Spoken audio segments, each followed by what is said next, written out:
The multiverse is a tapestry of infinite realities, each with its own immutable laws. But what happens when a thread from one universe tears through into another, bringing power that shouldn't exist? When mathematics collide with might, when infinity meets impossibility, reality itself must choose which rules to bend and which to break. Shibuya burned. Gojo Satoru stood at the epicenter of devastation, domain expansion flickering around him like a dying star.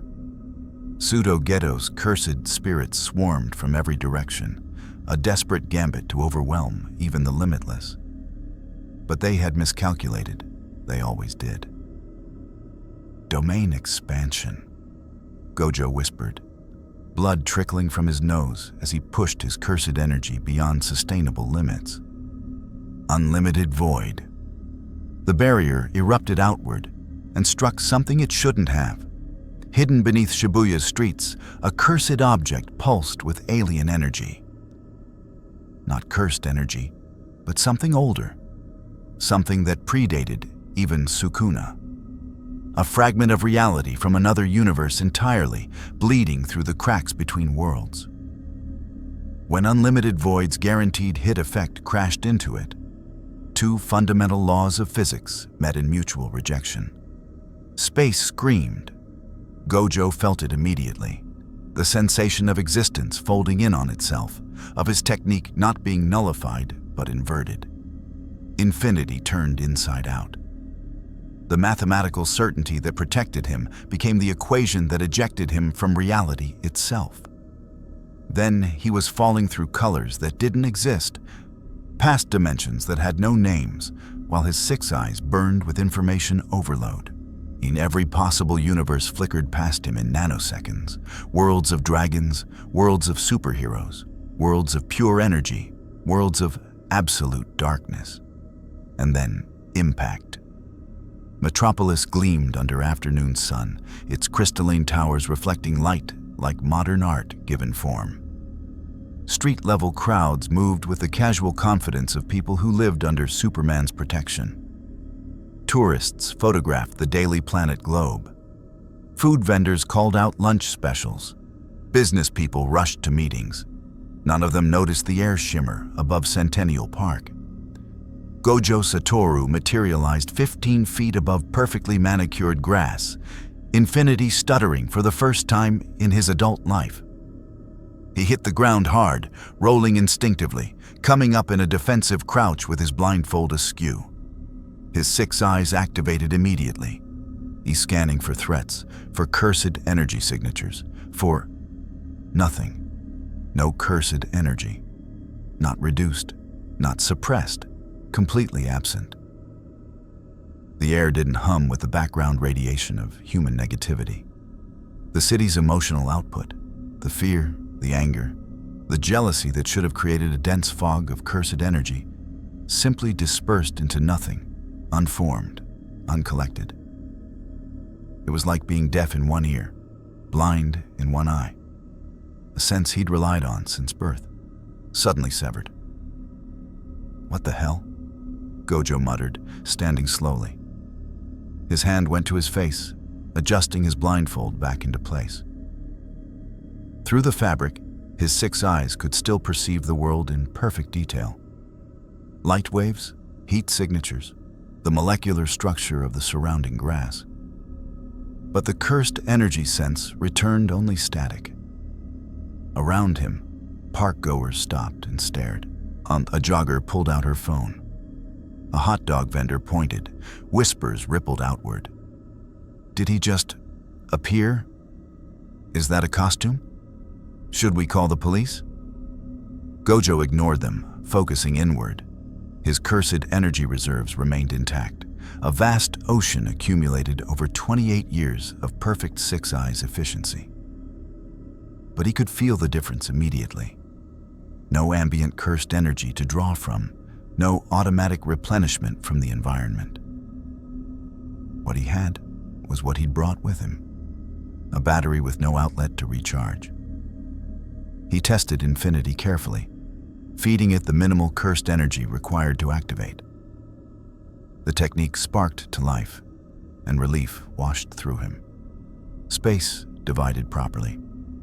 The mathematical equation held. An ant crawling across the grass slowed to a stop 3 inches from his foot, caught in the infinite subdivision of distance. Good.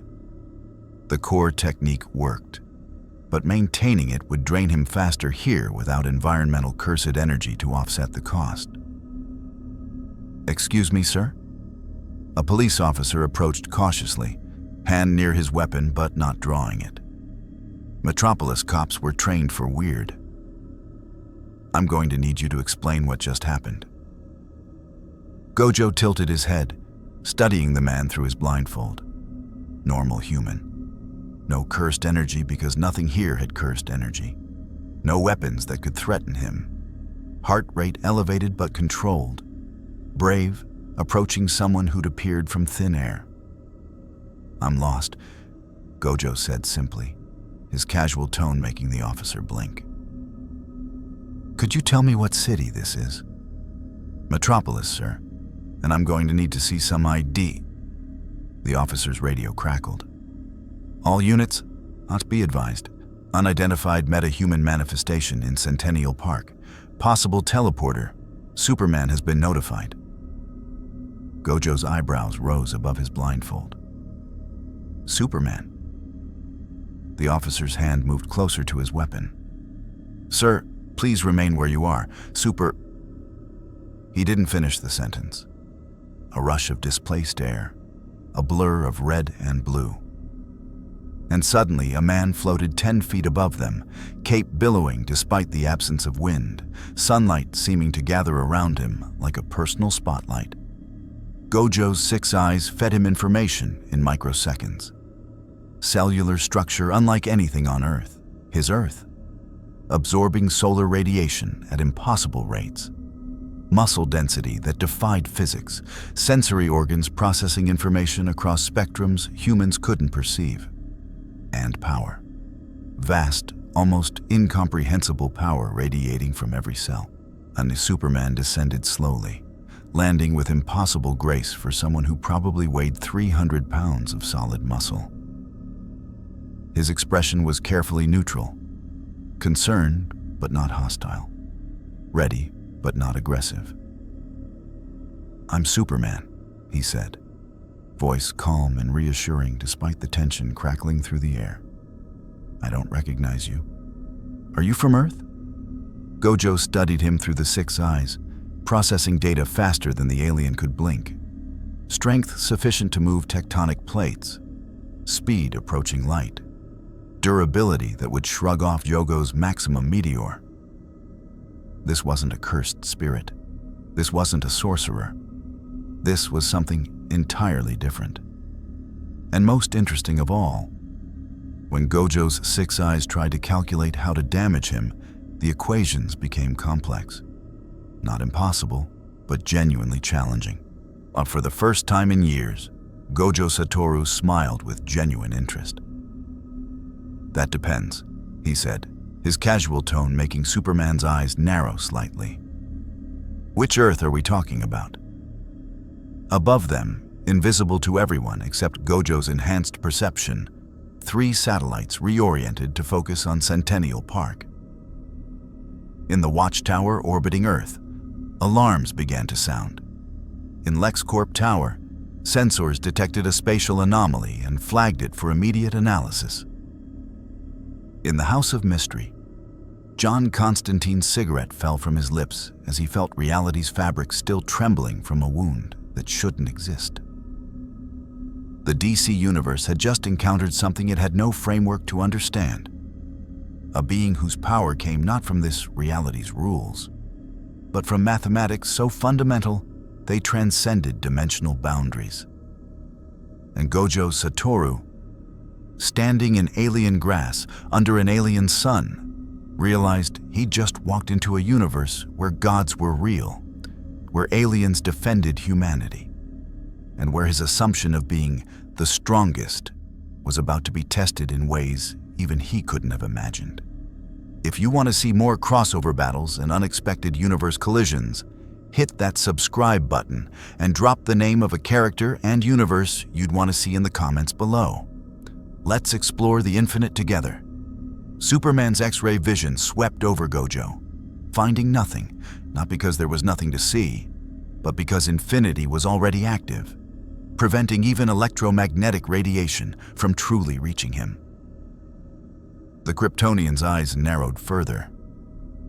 "I'm going to need you to come with me," Superman said, still maintaining that careful, non-threatening tone, but just for a conversation, to figure out where you're from and how you got here. Gojo's smile widened. "And if I say no?" The air grew heavier. Superman's expression remained calm, but something shifted in his posture. Not aggressive, but ready. "Then we'll have a problem," Superman said quietly. "And I really don't want problems today." Gojo laughed, genuine, delighted laughter that made the surrounding crowd take nervous steps backward. "Oh, this is going to be fun." Superman's enhanced hearing picked up Gojo's heartbeat. Steady, relaxed, completely unafraid. In his years of heroism, Clark Kent had encountered countless metahumans, aliens, and magical beings. Most reacted to his presence with either relief or fear. This man, with his strange white hair and covered eyes, radiated nothing but amused curiosity. It set off every alarm bell in Superman's tactical mind. "I don't want to fight you," Superman said, floating slightly higher to establish a psychological position of authority. "But I can't let someone with your abilities walk around Metropolis without understanding your intentions." Gojo tilted his head, and though his eyes were covered, Superman felt the weight of an analytical gaze that somehow pierced through his invulnerability. "You're fast," Gojo observed casually, "probably faster than anyone I've fought. And strong enough to bench press a mountain, if I'm reading your muscle density right. Solar-powered cellular structure, enhanced sensory organs across multiple spectrums." He paused, smile widening. "You're not human at all, are you?" Superman's jaw tightened. "How can you see you? Through a blindfold?" Gojo tapped the side of his head. "6 eyes. I see everything. Every wavelength of light, every particle of energy, every molecular structure within range. Your costume is made of Kryptonian fabric, nearly indestructible. Your cape is actually your baby blanket, repurposed. Sentimental? That's cute." The surrounding police officers exchanged nervous glances. Superman's expression remained controlled, but his mind raced. This stranger had analyzed his physiology in seconds, unidentified his alien origin, and even deduced details about his cape that most people never considered. "Who are you?" Superman asked. "Gojo Satoru." He said it like it should mean something, then seemed to remember it wouldn't. "The strongest sorcerer from, well, apparently not from here." His casual demeanor flickered for just a moment, a crack of genuine uncertainty, before the confident mask returned. "Tell me, Superman, in this world, is magic real?" "Yes," Superman answered carefully. "Magic is one of the few things that can actually affect me." "Why?" "Because where I'm from, power comes from cursed energy, the manifestation of negative human emotions into physical force. But here," Gojo gestured vaguely at the city, "nothing. Your people's fear, anger, hatred, it just dissipates into the air like steam. No collection, no formation, on no power source." Superman's expression shifted from caution to concern. "You're from another dimension." "Bingo." Gojo snapped his fingers. "Accidental trip. My technique collided with something it shouldn't have, tore a hole through reality, and dumped me here. So now I'm in a universe where aliens play hero and I can't refill my tank." He said it lightly, but Superman's superhearing caught the subtle tension in his voice. Then you need help, Superman said, his tone softening. The Justice League has resources. Can you send me home? The question hung in the air. Superman hesitated. We have people who understand dimensional physics, he said carefully. Batman, our technology experts, magic users who might, Gojo interrupted. Maybe, possibly, eventually. He sighed, running a hand through his white hair. Yeah. That's what I thought. Before Superman could respond, Gojo vanished. Not teleportation. Superman's eyes tracked the movement. The stranger had simply moved faster than normal human perception, crossing 50 feet in a blink, appearing next to a hot dog cart. The vendor yelped and stumbled backward. Relax, Gojo said, plucking a hot dog from the cart and taking a bite. He chewed thoughtfully. Huh, pretty good. You take credit cards? Superman was there in an instant, positioning himself between Gojo and the terrified vendor. That's enough. I'm hungry, Gojo said around another bite. Dimensional travel burns calories. Sue me. Pay the man, Superman said firmly. Then we're going to the Watchtower to sort this out properly. Gojo swallowed, wiped his mouth, and studied Superman with that unsettling, eyeless gaze. And if I don't want to go to your tower, then I'll have to insist. The temperature seemed to drop. The crowd, sensing danger with that primal human instinct, began backing away.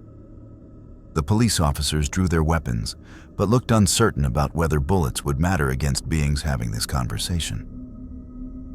Gojo finished the hot dog, crumpled the wrapper, and tossed it toward a trash can 20 feet away. It sailed through the air in a perfect arc, then stopped 3 feet from the receptacle, hovering in midair. Superman's eyes widened slightly. Telekinesis? He asked. Spatial manipulation, Gojo corrected. The wrapper resumed its trajectory and dropped into the trash. I can control space itself, divide it infinitely, compress it, expand it, redirect it. It's called limitless. He held up one hand, and Superman's vision detected a distortion in the air around it, space itself bending in impossible ways. And its most basic application is infinity. Infinity? An infinite space between me and everything else. Gojo's smile turned sharp. Nothing can touch me, Superman. Not punches, not bullets, not even light if I crank it up high enough. You could throw a planet at me and it would never reach. It'd just keep getting closer forever without ever making contact. Superman's analytical mind processed the implications. That's not possible. Infinity isn't real, it's a mathematical concept. Is it? Gojo asked softly. Tell me, Superman, if you fly toward me right now at your top speed and I activate infinity at full power, do you think you'd reach me? Or would you find yourself slowing down, getting closer and closer but never quite touching, trapped in the mathematical certainty that between any 2 points, infinite divisions exist? They stared at each other, the last son of Krypton and the strongest sorcerer from a universe that no longer seemed so far away. I don't want to fight you, Superman repeated. But this time it carried different weight, not a warning to someone weaker, but an acknowledgement between equals. Good, Gojo said, because I'm low on juice, and you're probably the only thing in this universe that could actually make me work for it. He paused, then added with characteristic irreverence, well, you and whatever other crazy stuff you've got hiding here. You do have other crazy stuff, right? Please tell me there's not just one alien. Despite the tension, Superman's lips quirked slightly. There's a lot of crazy stuff. Excellent. Gojo's posture relaxed, though Superman noted he didn't deactivate whatever spatial distortion surrounded him. Okay, here's the deal. I'll come to your space tower and talk to your superhero club. But I'm not a prisoner, I'm not a threat, and I'm not joining your team. I'm a tourist who got stranded and needs to figure out how to get home while conserving energy. We clear? Superman considered this.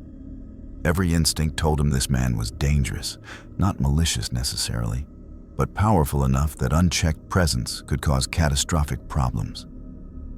Yet he was also offering cooperation, which was more than many dimensional refugees provided. Clear, Superman agreed. But the moment you threaten innocent people, I protect people, Superman, especially kids. For the first time, Gojo's voice lost its playful edge. That's non-negotiable. Whatever universe I'm in, that doesn't change. Something in Superman's expression softened. He'd heard genuine conviction before. This was it. Then we'll get along fine, Superman said. He tapped the symbol on his chest. Watchtower, this is Superman. Prepare for incoming dimensional refugee. Non-hostile, but extremely powerful.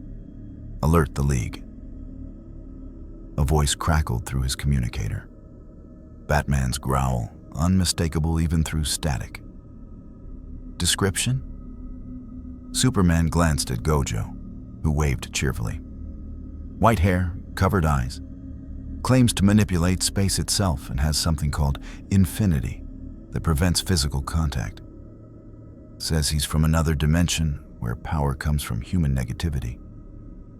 A pause. Magic? He asked me the same thing. I think it's like something else. Another pause, longer this time. Bring him in. Carefully. The communicator clicked off. Superman gestured upward. Can you fly? Not exactly. Gojo bent his knees slightly. But I can manipulate space to simulate it. Technically, I'm just falling with style. Before Superman could respond, Gojo launched upward, space compressing beneath him and expanding above, propelling him into the sky like a human railgun. He rose 50 feet, 100, 200, then stopped, hovering with arms crossed, looking completely at ease, suspended in midair. Superman joined him, and together they began ascending toward orbit. Below, Metropolis watched two figures rise into the clouds, one a symbol of hope recognized worldwide, the other a stranger whose arrival had just shifted the balance of power in ways no one yet understood. And in LexCorp Tower's uppermost laboratory, Lex Luthor watched the satellite feed with hungry eyes. Spatial manipulation, infinity, a being who could make himself untouchable. Get me everything, he commanded his assistant. Every second of footage, every energy reading, every witness statement. I want to know what he is and how he does it. The assistant nodded nervously and scurried away. Lex leaned back in his chair, steepling his fingers, mind already racing through possibilities. If he could understand that power, replicate it, weaponize it, the game had just become far more interesting. The Watchtower materialized around them as they passed through its teleportation threshold. A monument to human achievement and alien technology merged into a singular fortress orbiting Earth. Crystalline walls stretched into a vast central hub where holographic displays tracked global threats in real time. Through reinforced windows, Earth hung like a blue marble wrapped in white clouds. Gojo whistled low. Okay, I'll admit it. This is cooler than Tokyo Metropolitan Cursed Technical College. Superman landed softly on the polished floor. Gojo touched down beside him, space rippling as he released the compression technique. Around them, automated defenses hummed to life, weapons that could vaporize asteroids tracking this new arrival with mechanical precision. Stand down, Superman ordered. The weapons powered down reluctantly. "Friendly welcome," Gojo observed. "We've had dimensional refugees before," Superman said. Not all of them were friendly. A door hissed open. Batman emerged first. No cape flourish, no dramatic entrance, just the immediate presence of someone who owned every room he entered. His white eyes fixed on Gojo with an intensity that would have made lesser men flinch. Behind him came Wonder Woman, lasso coiled at her hip, followed by the Flash in his red suit practically vibrating with barely contained energy. "So this is the spatial manipulator," Batman said. Not a question. A statement loaded with implications. Gojo grinned. "And you're the guy who dresses like a bat to fight crime. I love this universe already." Flash snorted, then tried to cover it with a cough. Wonder Woman's expression remained neutral, but her hand rested near her lasso, not threatening, but ready. Batman ignored the jab entirely. "Explain your abilities, all of them." "Wow, no foreplay at all, huh?" Gojo stretched lazily. "All right, Bat-Dad. Where I'm from, I have something called the Six Eyes. Lets me see and process information at a level that makes supercomputers look like abacuses.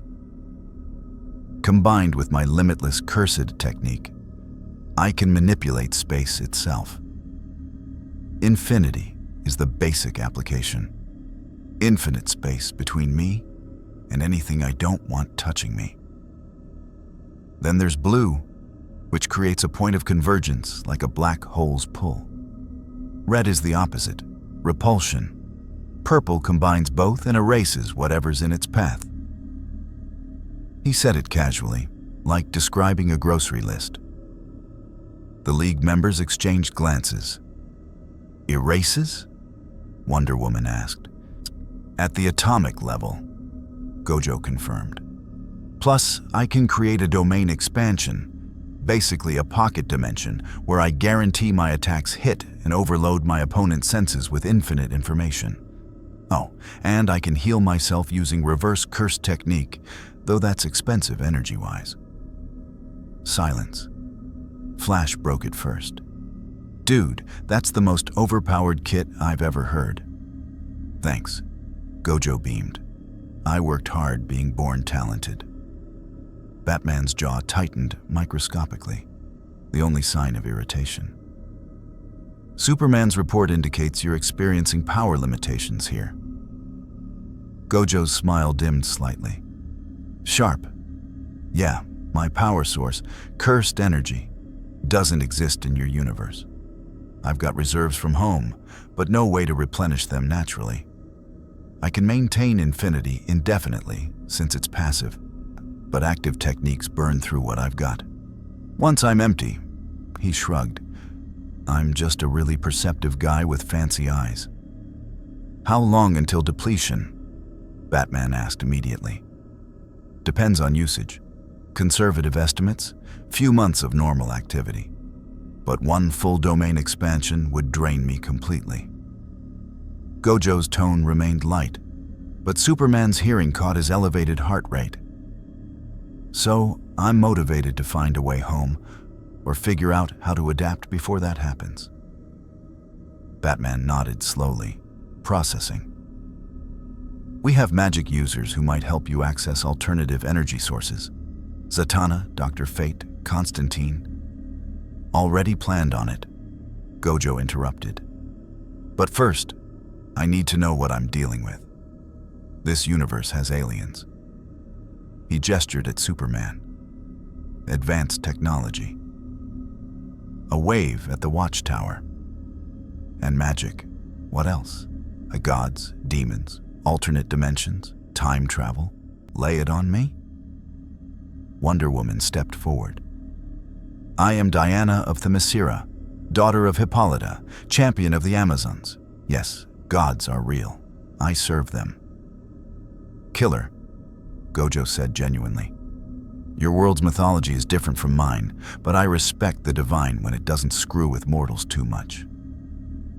Flash zipped closer, circling Gojo at super speed. Flash, I can run faster than light, vibrate through matter, and time travel if I really push it. Your infinity thing, does it stop Speed Force? Let's find out, Gojo said. Before anyone could object, Flash shot forward, arm extended for a friendly tap. He moved at Mach 50, fast enough that to normalize, he simply vanished and reappeared. But Gojo's 6 eyes tracked every nanosecond. Flash's hand approached Gojo's shoulder. 3 feet away. 2 feet. 1 foot. 6 inches. 3 inches. 1 inch. Half an inch. Quarter inch. His hand slowed incrementally, each subdivision of space requiring exponentially more effort to cross.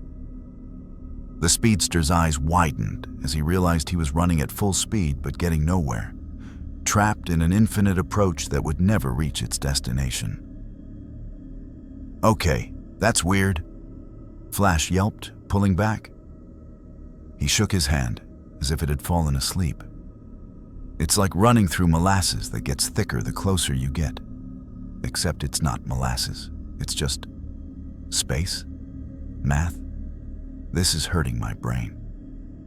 Achilles and the tortoise paradox made real, Batman observed. And something in his voice suggested he was filing this information away for future contingency plans. Like you've weaponized Zeno's paradox. More like I made it my shield, Gojo corrected. Though weaponized works too.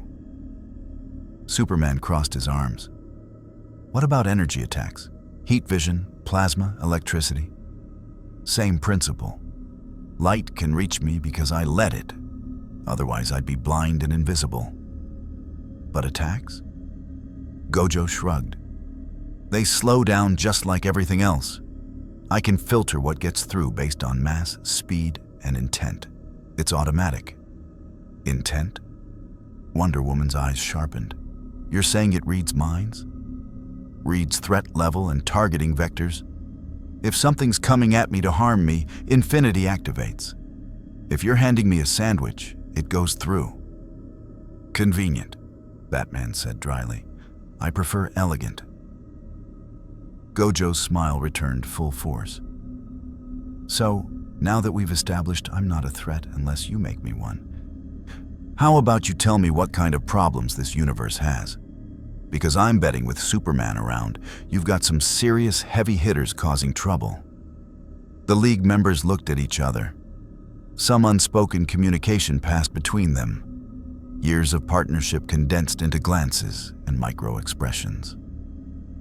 Finally, Superman spoke. The biggest current threat is Darkseid, a new god from the planet Apocalypse. He's conquered countless worlds and seeks something called the anti-life equation that would let him dominate all free will in the universe. His Omega beams can disintegrate nearly anything, and he's one of the few beings who can actually challenge me. Gojo's eyebrows rose above his blindfold. New god, as in capital G god. Different pantheon, Wonder Woman explained. The new gods exist on a higher dimensional plane. Darkseid is essentially a living idea given form, the concept of tyranny itself. Tyranny as a person. Gojo processed this. Your universe is wild. What else? Lex Luthor, Batman said. Billionaire genius, uses his wealth and intellect to develop weapons, manipulate global politics, and repeatedly attempts to either control or destroy Superman. He's already tracking you, Superman added. I guarantee it. The moment you appeared, every satellite and sensor he controls locked onto you. Gojo hummed thoughtfully. Smart, rich guy who hates the alien hero. What's his deal? Jealousy? Fear? Ideology? All three, Batman answered. He sees Superman as a threat to human agency, an alien with godlike power who could enslave humanity at any moment. Could you? Gojo asked Superman directly. Theoretically, yes, Superman admitted. But I never would. Why not? Because I was raised to believe in free will, justice, and doing what's right, even when it's hard. Superman met Gojo's covered gaze steadily. My power doesn't define my choices. My choices define how I use my power. Gojo was quiet for a moment, then smiled. Softer than before, more genuine. Good answer. Batman's eyes narrowed slightly. You were testing him. Everyone with absolute power gets tested eventually, Gojo said. Better to know now whether the strongest person in the room is a hero or a tyrant waiting for an excuse. And? Wonder Woman asked. He passed. Gojo turned to face all of them. Look, I'm not joining your team. Where I'm from, I'm a teacher. I protect kids and train them to survive a world full of monsters. I don't do the whole superhero organization thing because I've seen how power structures corrupt good intentions. But I'm not your enemy either. What are you then? Flash asked. A problem solver who's currently stuck in your universe. Gojo began walking toward the windows overlooking Earth. I need to figure out how to get home or adapt my powers to work long-term here.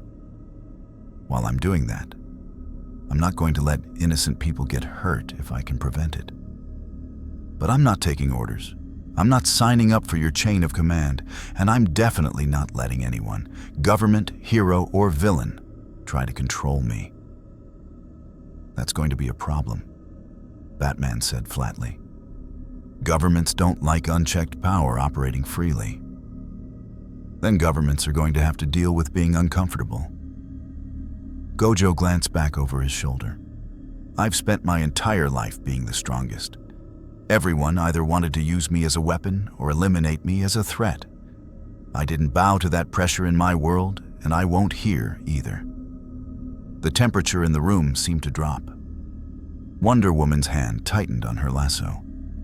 Flash's vibration increased nervously. Superman's expression remained carefully neutral, but his posture shifted. Not aggressive, but braced. Batman simply stared, calculating. However, Gojo continued, turning fully to face them, I'm willing to share information, coordinate on serious threats, and generally not be a dick about it. I just won't be your subordinate. Deal? Another silent exchange between the League members. Deal, Superman said finally. But if you cross the line, you'll try to stop me, Gojo finished.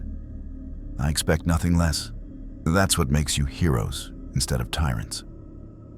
He walked back toward them, hand extended. So, allies of convenience? Mutually respectful frenemies? Pen pals who occasionally fight cosmic threats together? Superman clasped his hand.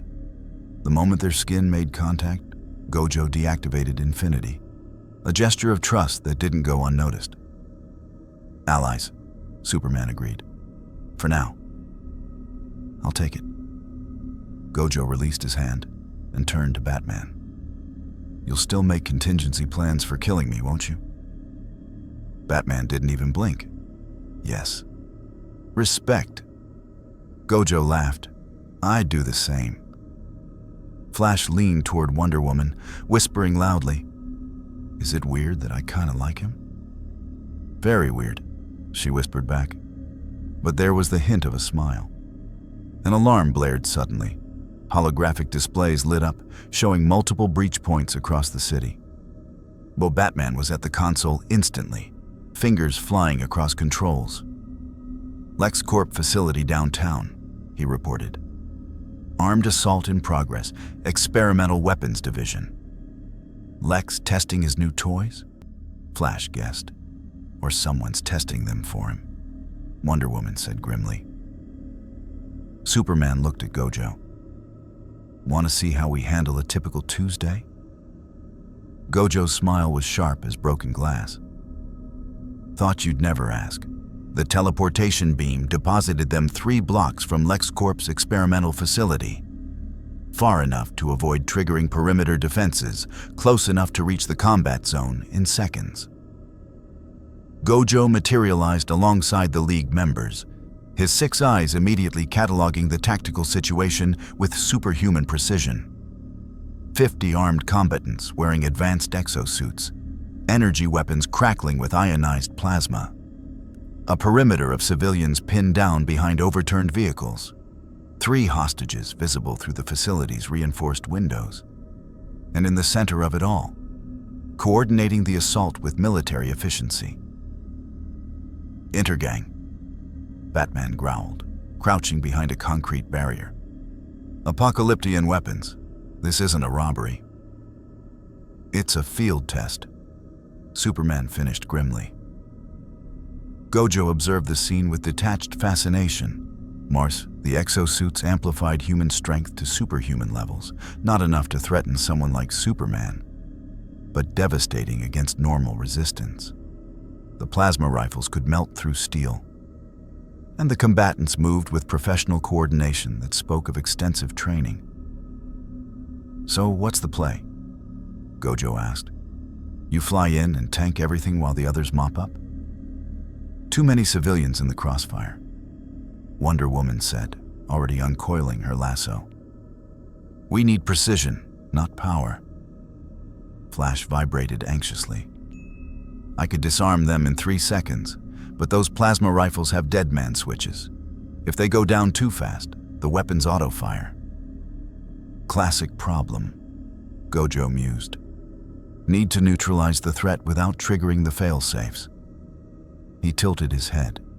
6 eyes tracking energy signatures, analyzing weapon mechanics, and calculating vectors.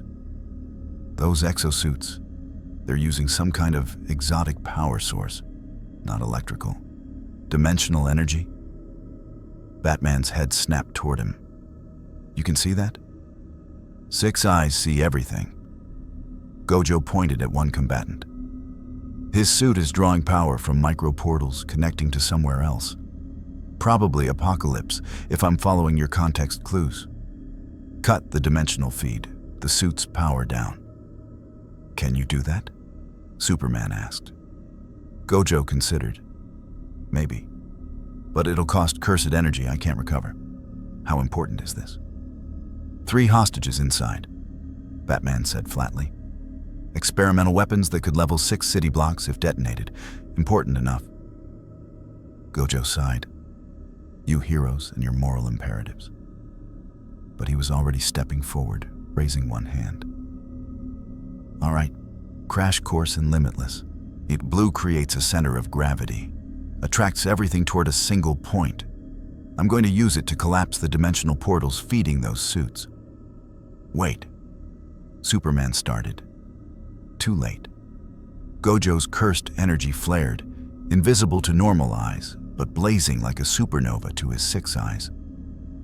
He focused on the dimensional signatures, found the frequency connecting the exosuits to their power source, and activated his technique. Cursed technique lapse. Blue. Space compressed violently. The dimensional portals feeding the exosuits suddenly found themselves drawn toward an impossible point of convergence. Reality itself screamed as 2 conflicting physics engines collided. Gojo's mathematical manipulation of space versus apocalyptian dimensional technology. The portals imploded. 50 exosuits died simultaneously, on power systems failing as their exotic energy source vanished. Combatants stumbled, suddenly wearing 300 pounds of dead weight. Plasma rifles sputtered and went dark. "Now," Batman ordered. The League moved with practiced efficiency.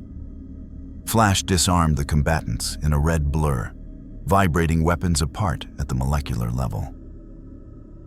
Wonder Woman's lasso caught 5 at once, binding them with magical rope that compelled truth and compliance. Superman flew through the facility's wall, reinforced steel crumpling like tissue paper, and emerged with 3 hostages cradled gently in his arms. 30 seconds. The entire assault neutralized in 30 seconds. Gojo lowered his hand, feeling the drain on his reserves. Not much. Blue was efficient compared to his more destructive techniques, but enough that he noticed. Every expenditure was one he couldn't recover. The battery was ticking down. Efficient, he observed, as police sirens wailed in the distance. We've done this before, Flash said, appearing beside him in a gust of displaced air. Though usually Batman has to spend 20 minutes figuring out the exotic power source thing. You just looked at it and knew. 6 eyes, Gojo repeated. I see the underlying structure of everything. Energy, matter, space, time. It's all just information to be processed. He paused. Though I'll admit, your universe has some weird stuff. That dimensional tech operates on principles my world doesn't have. Batman approached, expression unreadable. You collapsed those portals without understanding the full mechanics. That was reckless. But effective, Gojo countered. This time, Batman's white eyes narrowed. Next time, you might trigger a dimensional cascade that swallows the city. Then maybe next time brief me on the exotic tech before I improvise. Gojo's tone remained light, but there was an edge now. I'm not stupid, Batman. I calculated the risks. Those portals were stable and isolated. Collapsing them was the cleanest solution. He's right, Superman admitted reluctantly, landing beside them with the rescued hostages already handed to paramedics. It worked. Luck, Batman said. Skill, Gojo shot back. They stared at each other, the world's greatest detective and a sorcerer who saw through dimensions.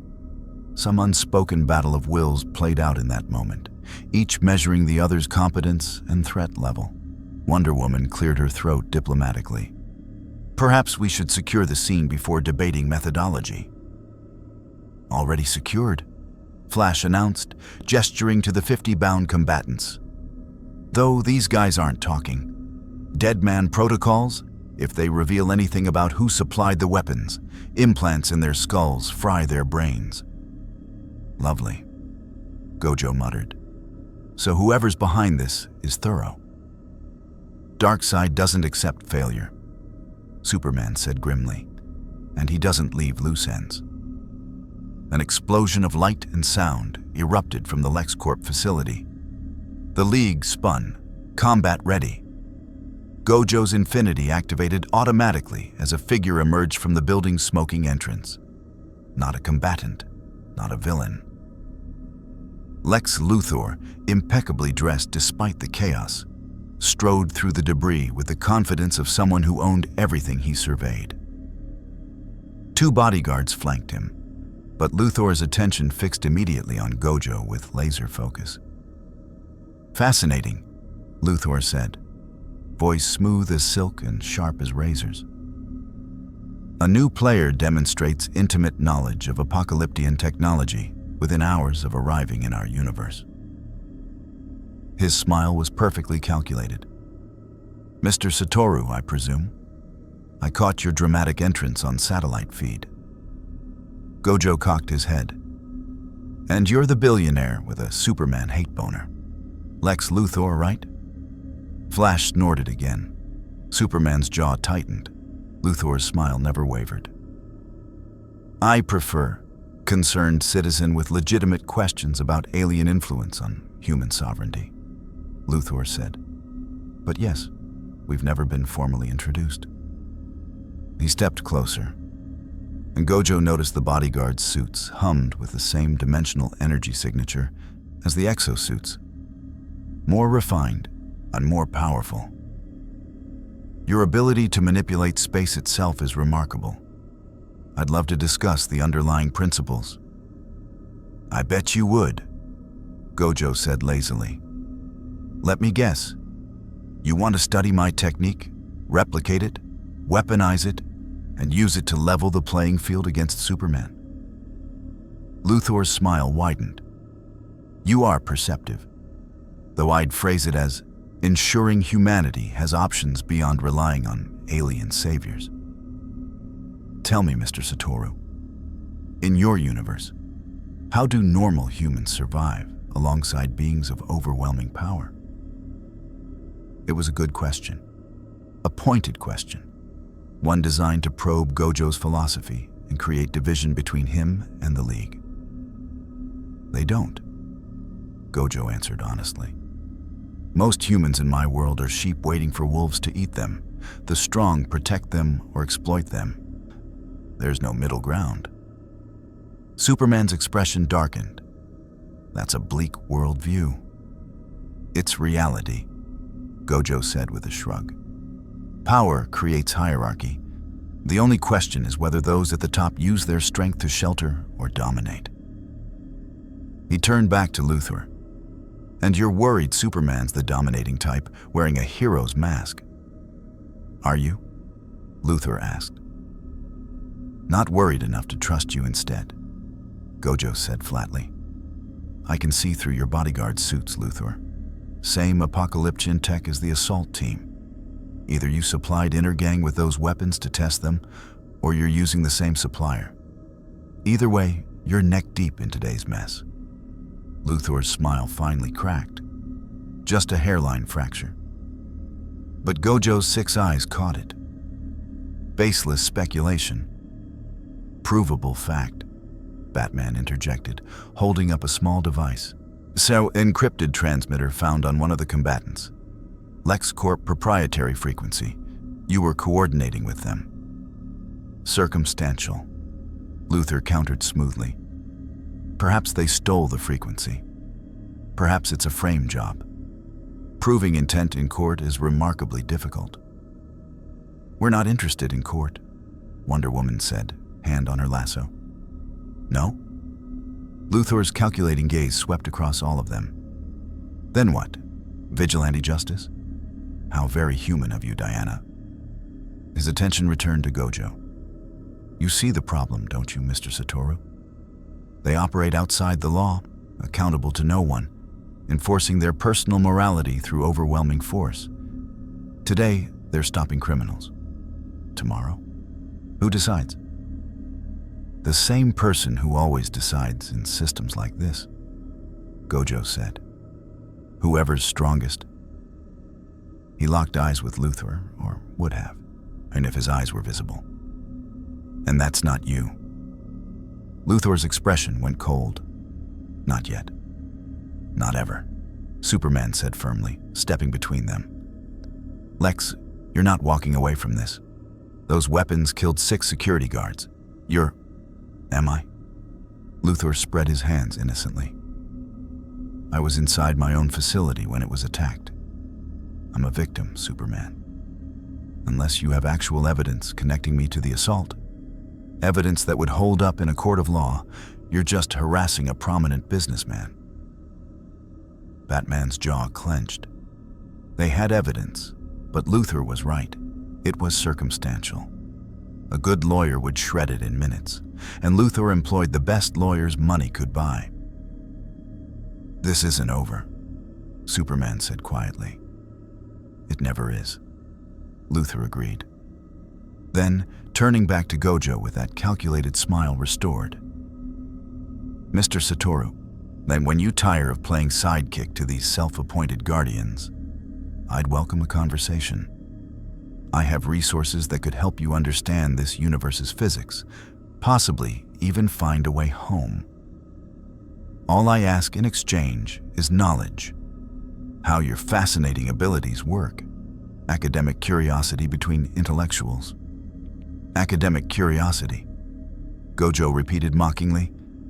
That's what we're calling, I want to dissect your powers and mass-produce them now. Crude phrasing, Luthor said unbothered, but efficient, considerate. He turned and walked back toward the facility, bodyguards falling into formation. The League watched him go, frustration radiating from every one of them except Batman, who simply filed the encounter away for future use. I hate that guy, Flash muttered. He's dangerous, Wonder Woman agreed. Brilliant, ruthless, or impatient. He's scared, Gojo observed. All eyes turned to him. His heart rate spiked when Superman moved. His micro-expressions showed genuine fear underneath the bravado. That offer to me? Desperation wrapped in manipulation. He knows he's outmatched, and it terrifies him. Doesn't make him less dangerous, Batman said. Scared, cornered animals are the most vicious. Gojo hummed acknowledgement. So, what's the play? You can't arrest him, can't kill him, can't let him keep developing apocalypse tech. Seems like a stalemate.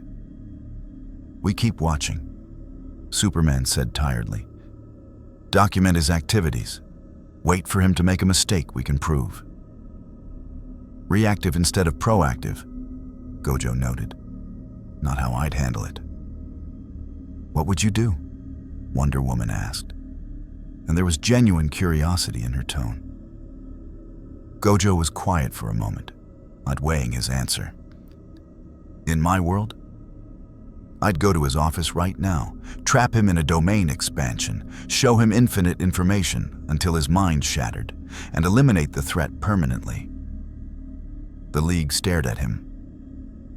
But that's not heroic, Gojo continued with a slight smile. That's just pragmatic. Your way has more steps and gives people more chances to prove they're worth saving. He shrugged. I can respect that, even if I think it's inefficient. We don't kill, Superman said firmly. I know. You told me. Gojo started walking toward the teleportation coordinates. That's why you're heroes, and I'm just a teacher trying to get home.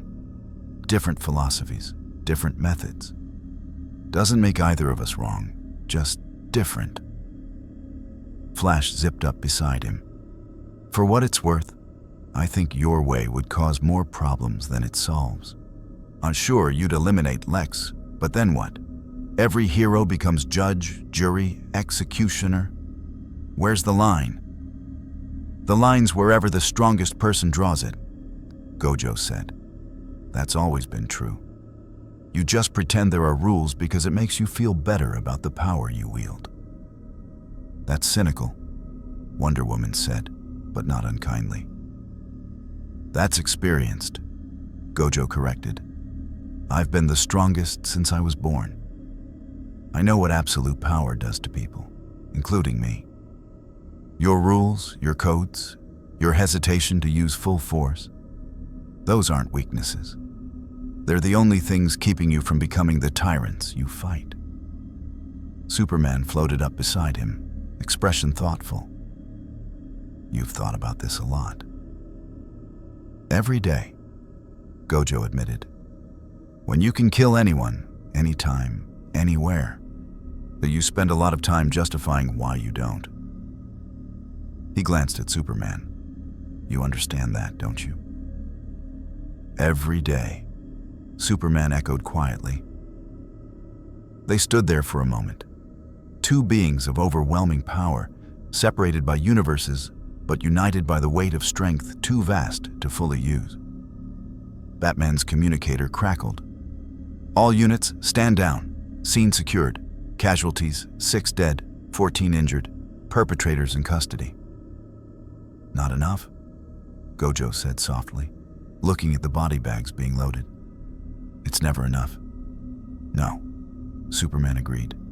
But it's all we can do. Save who we can, stop what we can, hope it's enough. Gojo laughed, bitter, tired. You really are a Boy Scout, aren't you? Is that bad? No, Gojo said after a moment. It's actually kind of refreshing. The teleportation beam activated, pulling them back toward the Watchtower. As they dissolved into light, Gojo cast one last look at LexCorp Tower, where Lex Luthor stood in his office window, watching them leave with calculating eyes. This universe had its heroes and villains, its rules and exceptions, its power and restraint. And Gojo Satoru, the strongest sorcerer from a world that no longer existed for him, wondered which category he'd fall into by the time this was over. If he was being honest with himself, He wasn't entirely sure. The House of Mystery existed between moments, tucked into reality's margins where normal physics forgot to apply. It was a sanctum for Earth's magical defenders, a place where the supernatural convened, debated, and occasionally prevented apocalypses that the Justice League's punching couldn't solve. John Constantine stood in its dusty library, cigarette dangling from his lips, staring at a scrying bowl that showed something he'd never seen before. A wound in reality that hadn't healed. 3 days since the dimensional breach, and the scar still pulsed with alien energy. "Bollocks," he muttered, taking a long drag. "Your eloquence never ceases to amaze," Zatanna said, appearing in a swirl of backwards incantations. Her stage magician's outfit was immaculate as always, but her expression carried genuine concern. "The Watchtower forwarded your request. They're bringing him here." "The dimensional refugee?" Constantine stubbed out his cigarette on a tome that wouldn't burn even if he'd wanted it to. "Yeah. If he tore through from another universe using what he's calling cursed energy, I need to see it myself. Could be magic, could be something else entirely. Either way, that breach is a problem. Dr. Fate is concerned," Zatanna added, which was significant. The Lord of Order concerned himself with very little beyond maintaining cosmic balance. "He says this Gojo's presence is creating ripples in the metaphysical landscape." "Ripples," Constantine repeated darkly. "Brilliant. Just what we need. More cosmic instability." A golden light flared in the center of the room. Dr. Fate materialized, his helmet gleaming, that hollow voice echoing with the weight of Nabu's ancient power. They arrive. Moments later, the house's door creaked open. Except the door hadn't been there a second ago. And now it was, because the House of Mystery loved being dramatic. Superman entered first, followed by Batman and Gojo Satoru, who looked around with unconcealed fascination. "Now this is more like it," Gojo said. Six eyes cataloging every magical artifact, every protective ward, every piece of supernatural architecture. "Your universe does magic properly. My world's jujutsu is powerful but lacks this level of aesthetic commitment." Constantine snorted despite himself. "Aesthetic commitment, that's one way to put it." He offered a hand. John Constantine, occult detective, demonologist, and general magical pain in everyone's arse. Gojo shook it, infinity deactivated in what was becoming his gesture of trust. "Gojo Satoru, sorcerer, teacher, and currently lost tourist." He glanced around.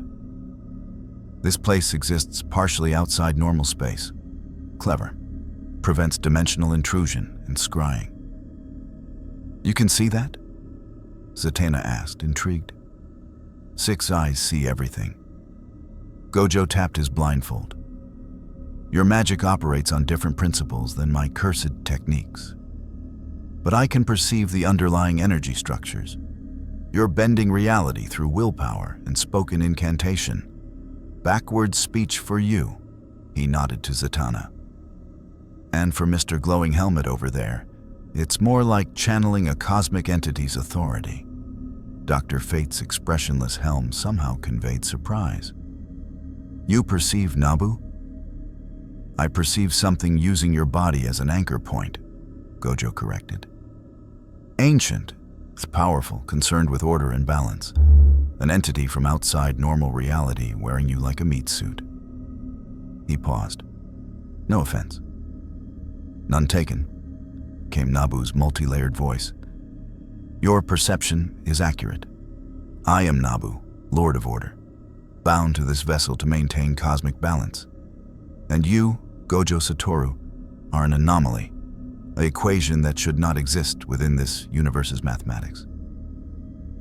"Story of my life," Gojo said cheerfully. "So, what's the magical community's verdict? Am I a threat to reality or just an inconvenience?" Constantine lit another cigarette. Bit of both, mate. That dimensional breach you created, it's not healing. Normal tears in space-time seal themselves within hours. Yours has been bleeding exotic energy for 3 days. Whatever technique you used to cross over, it left a wound. Gojo's smile faded slightly. How bad? Not apocalyptic yet, Zatanna said. But if something from your universe, or worse, something from between universes, uses that wound to cross over. She let the implication hang. Then we've got bigger problems than one lost sorcerer, Gojo finished. Can you close it? We can seal it, Dr. Fate said. But doing so will eliminate any possibility of you returning home through that pathway. You would be permanently stranded in this universe unless an alternative method is discovered. The room fell silent. Superman's expression showed sympathy. Batman's remained analytically neutral. Constantine just smoked and watched Gojo process the information. How long until it becomes critical? Gojo asked, voice carefully controlled. Weeks, Constantine said. Maybe a month. After that, something will notice the opening. And trust me, you don't want to meet the things that live between dimensions. I've fought interdimensional curses, Gojo said. How bad can it be? Ever heard of Trigon? Zatanna asked. Demon overlord who conquers dimensions for breakfast, or the other kind, entities that predate creation and want to unmake everything.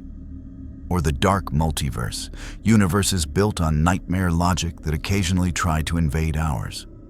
That bad enough for you? Gojo was quiet for a long moment. 6 eyes tracking the magical energy swirling through the house while his mind calculated odds, risks, consequences. Seal it, he said finally. Superman stepped forward. Gojo, that means I know what it means. Gojo's tone was flat, the playful arrogance stripped away. It means I'm stuck here until I figure out another way home, if there even is one. But I'm not leaving a dimensional wound open that could let something through to hurt people. That's non-negotiable. Batman nodded slightly. Approval, perhaps, or simply acknowledgement of the logical choice. There may be alternatives, Dr. Fate said. This universe contains individuals with dimensional travel capabilities. The Flash can breach the dimensional barrier through extreme speed. Boom tubes connect to Apocalypse and New Genesis.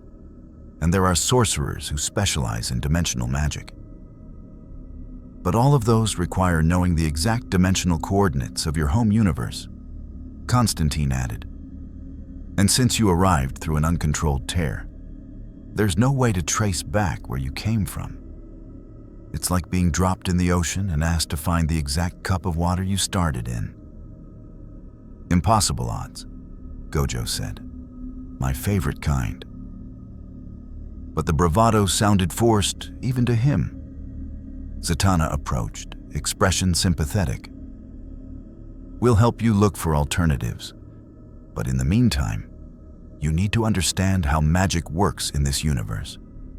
Your cursed energy is finite now. You need to learn to work with our systems. That's why we're here, Superman said. Batman thought magical training might help Gojo adapt his techniques.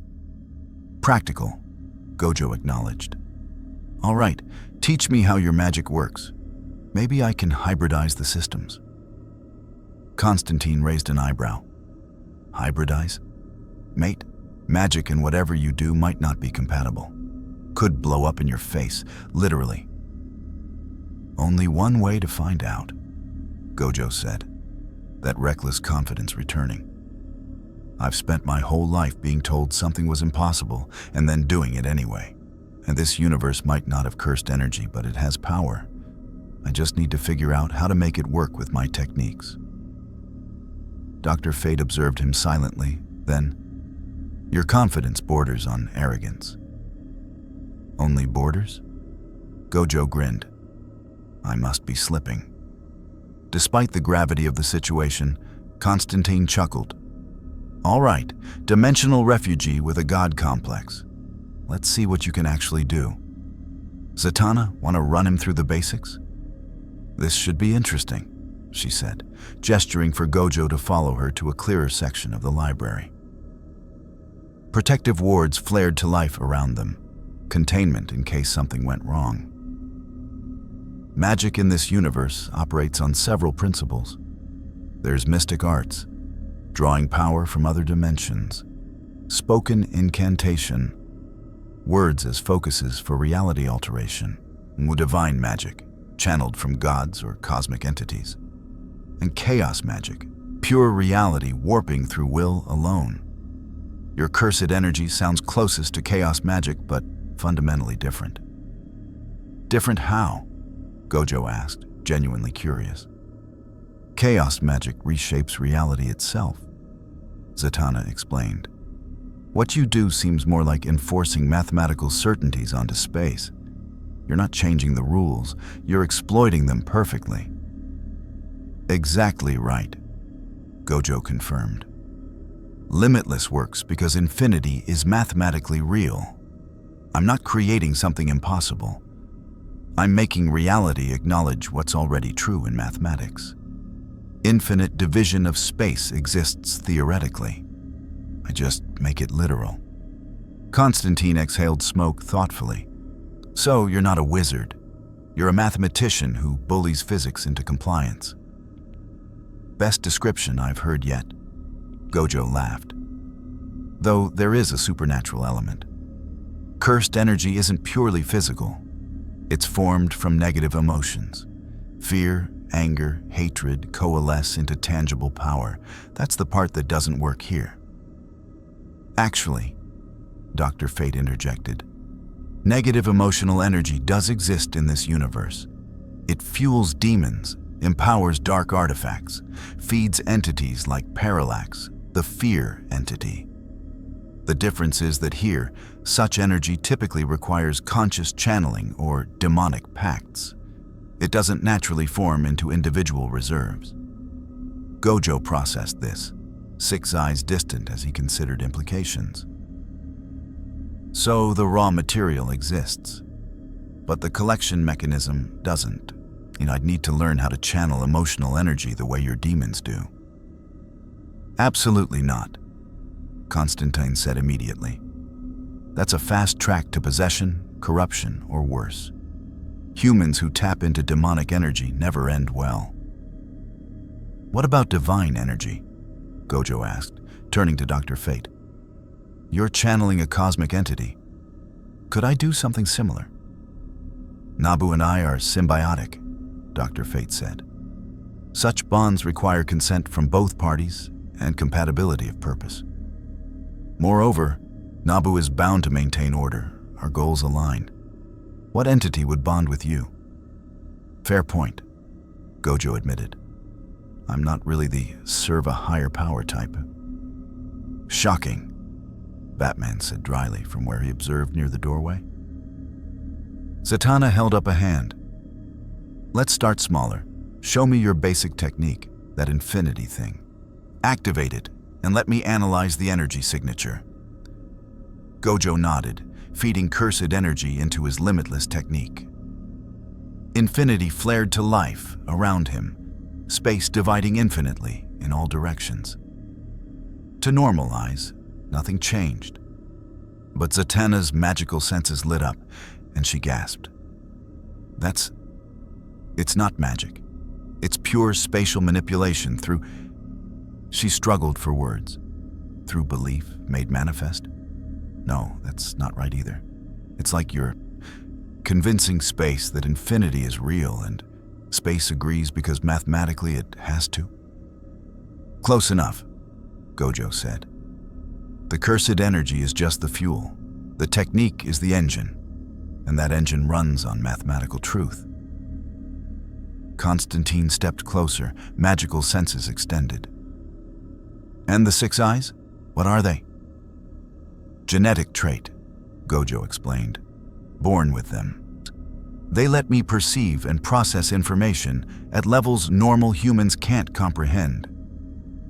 Think of them as a supercomputer installed in my brain that specializes in understanding energy, space, and cursed techniques.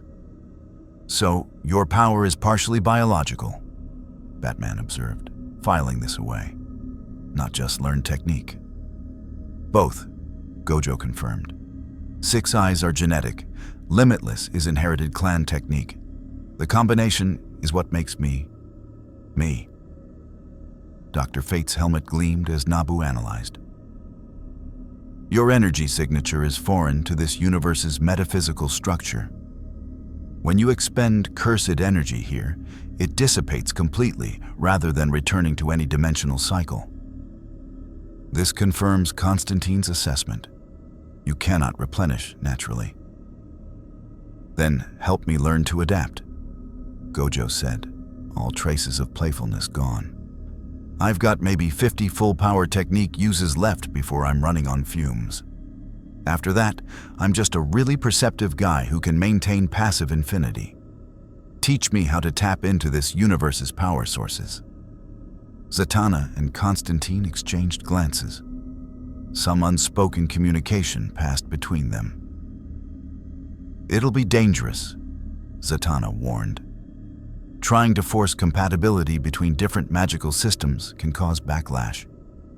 You could lose access to your techniques entirely, or worse.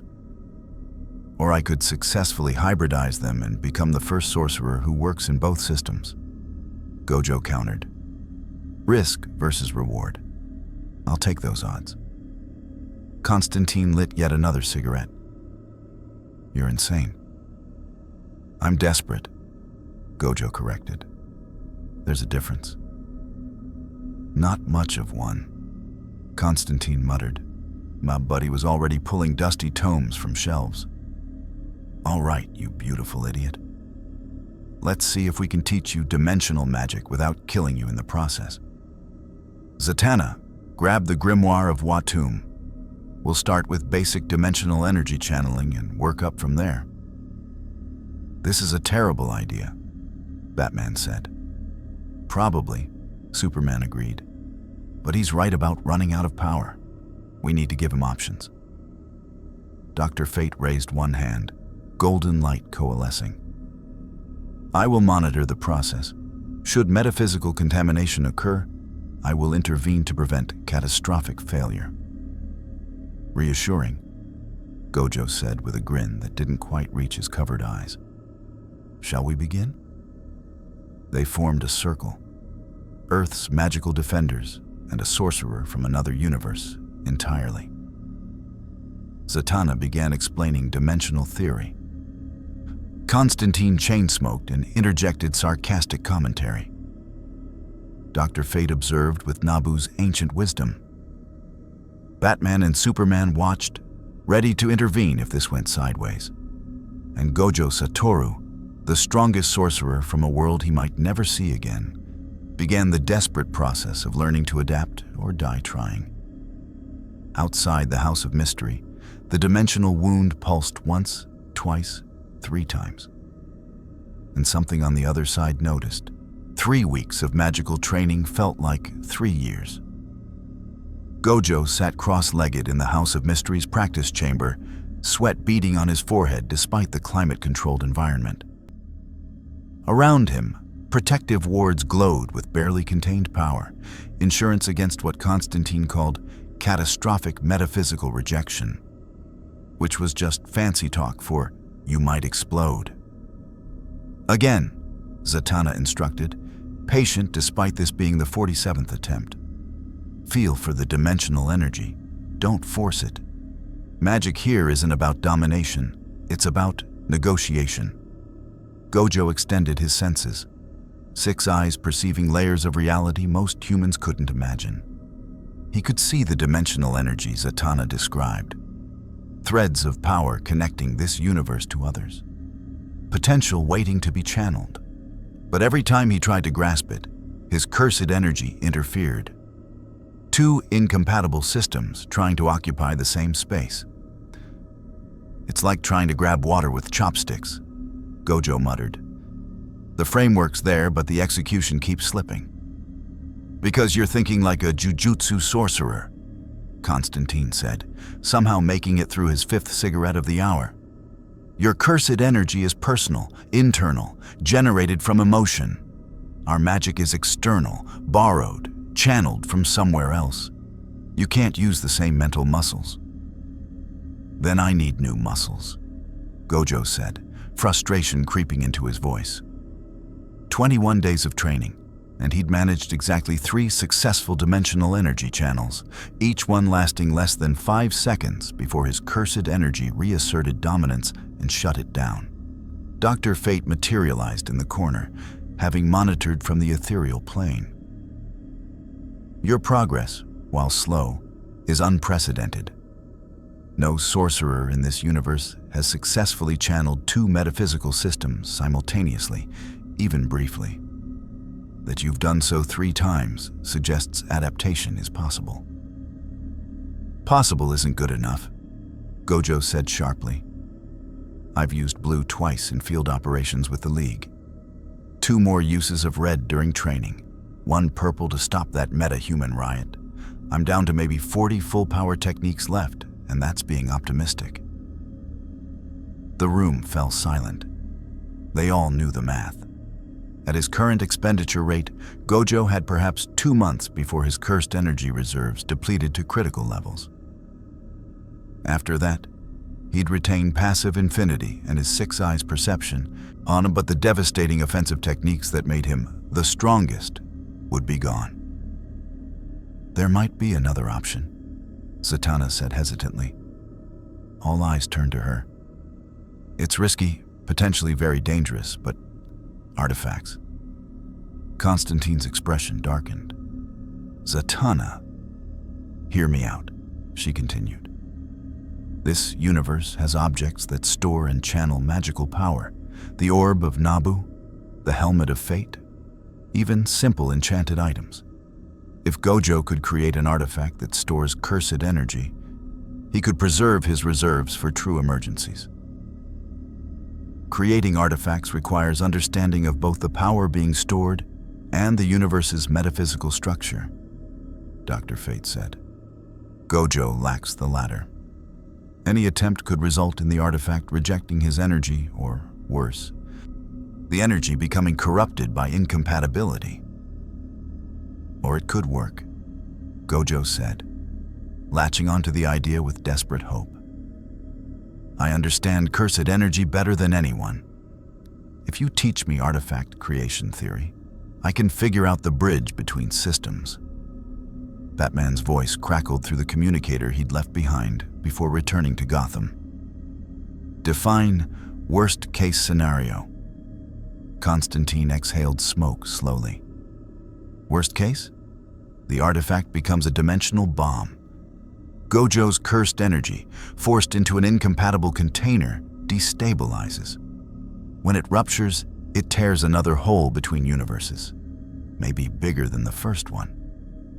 And best case? Gojo asked. You create a functional storage device that lets you preserve your power indefinitely, Zatanna said. You'd still be limited by what you've got, but you could budget it to last years instead of months. Gojo stood, pacing the chamber while his 6 eyes analyzed every angle. The rational part of him knew this was dangerous. The desperate part didn't care. The stubborn part that had spent his entire life being told limitations didn't apply to him refused to accept that they'd start now. I'll do it, he said. Gojo? Superman's voice came through the communicator, concern evident. I'll do it, Gojo repeated firmly. I'm not going to sit here slowly depleting until I'm useless. If there's a chance to preserve my power, I'm taking it. Constantine, Zatanna, teach me artifact creation. Dr. Fate, I need you to monitor for metaphysical instability. Batman, Superman, have extraction protocols ready in case this goes sideways. This is monumentally stupid, Constantine said, or then it'll fit right in with everything else I've done since arriving here. Gojo shot back. Dr. Fate observed him for a long moment, that expressionless helmet somehow conveying ancient wisdom, weighing probabilities. Nabu calculates 17% chance of success, 48% chance of non-catastrophic failure, and 35% chance of dimensional rupture. I'll take those odds, Gojo said immediately. You're insane, Constantine muttered, but he was already pulling more tomes from shelves. All right, you magnificent idiot. Let's teach you how to make a magical artifact without destroying reality. First lesson, material selection. Whatever we use as the base needs to be dimensionally neutral, something that exists simultaneously as matter and concept. Like what? Gojo asked. Zatanna considered. That nth metal from Thanagar could work. It exists partially outside normal physics, or a fragment of the totality, raw multiversal energy crystallized, or you could use this, Dr. Fate said. And suddenly something appeared in his outstretched hand. A small crystal, no larger than a marble, that seemed to contain infinite depth despite its finite size. A fragment of the dreaming, the realm of dreams and stories. It exists in all universes simultaneously because all beings dream. Dimensionally neutral, conceptually infinite, and stable enough to contain conflicting energies. Constantine whistled low. Where the hell did you get a dreaming fragment? Morpheus owed Nabu a favor, Dr. Fate said simply. We have been saving it for a situation of appropriate significance. This qualifies. Gojo took the crystal carefully, six eyes immediately cataloging its properties. It was strange. Not solid, not liquid, not energy, but all three and none simultaneously. It existed in a state of perpetual potential, waiting to be defined by whoever shaped it. This could work, Gojo breathed.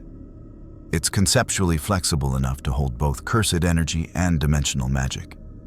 If I can inscribe the proper framework, you'll need binding runes, Zatanna said, excitement creeping into her voice despite the danger. Symbols that tell the artifact what to store and how to release it. We use Elder Futhark for basic containment, but you'll need something more complex. Hybrid runes? Constantine said, warming to the challenge despite himself. Combining magical symbolism with whatever systems your jujutsu uses. It's never been done before, and which means it might actually work or might explode catastrophically.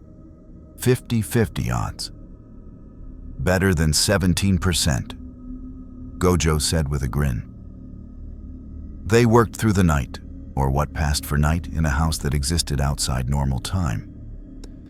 Zatanna taught Gojo the theory of magical binding. Constantine showed him how to inscribe runes with intention rather than just physical marks. Dr. Fate provided constant monitoring, Nabu's ancient knowledge correcting errors before they became catastrophic. And Gojo, drawing on 28 years of understanding cursed energy at a level no other sorcerer had ever achieved, began designing hybrid runes that bridged two metaphysical systems. This symbol, he explained, sketching with light generated by controlled cursed energy. In Jujutsu, it represents binding vow, an agreement between power and limitation.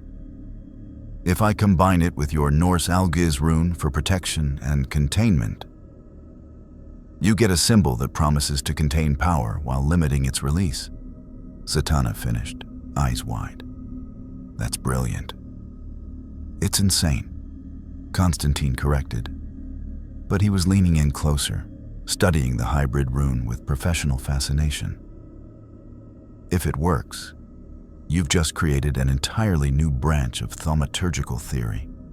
If it doesn't work, you've created a very pretty doomsday device. Let's find out, Gojo said.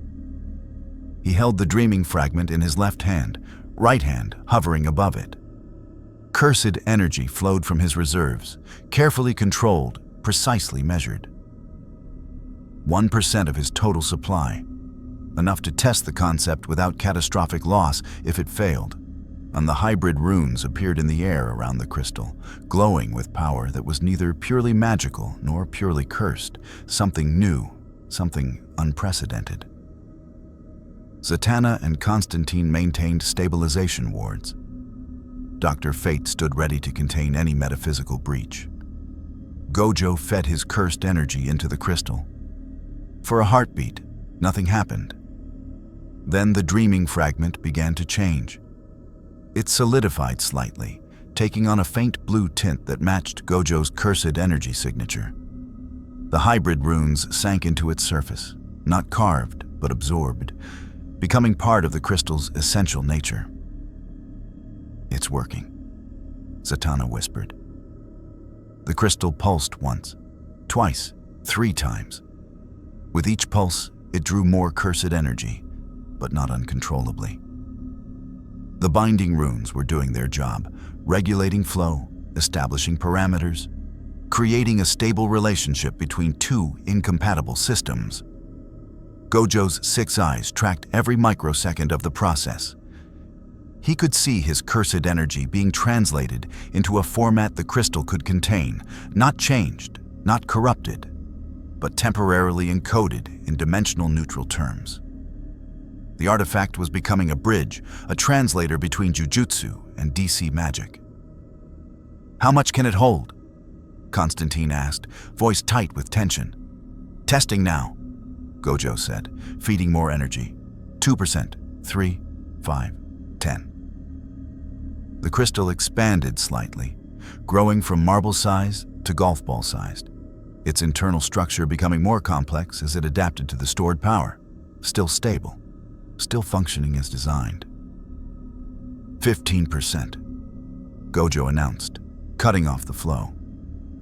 The crystal pulsed one final time, then stabilized, while glowing softly with contained power. "It's holding. No degradation, no rejection, no instability."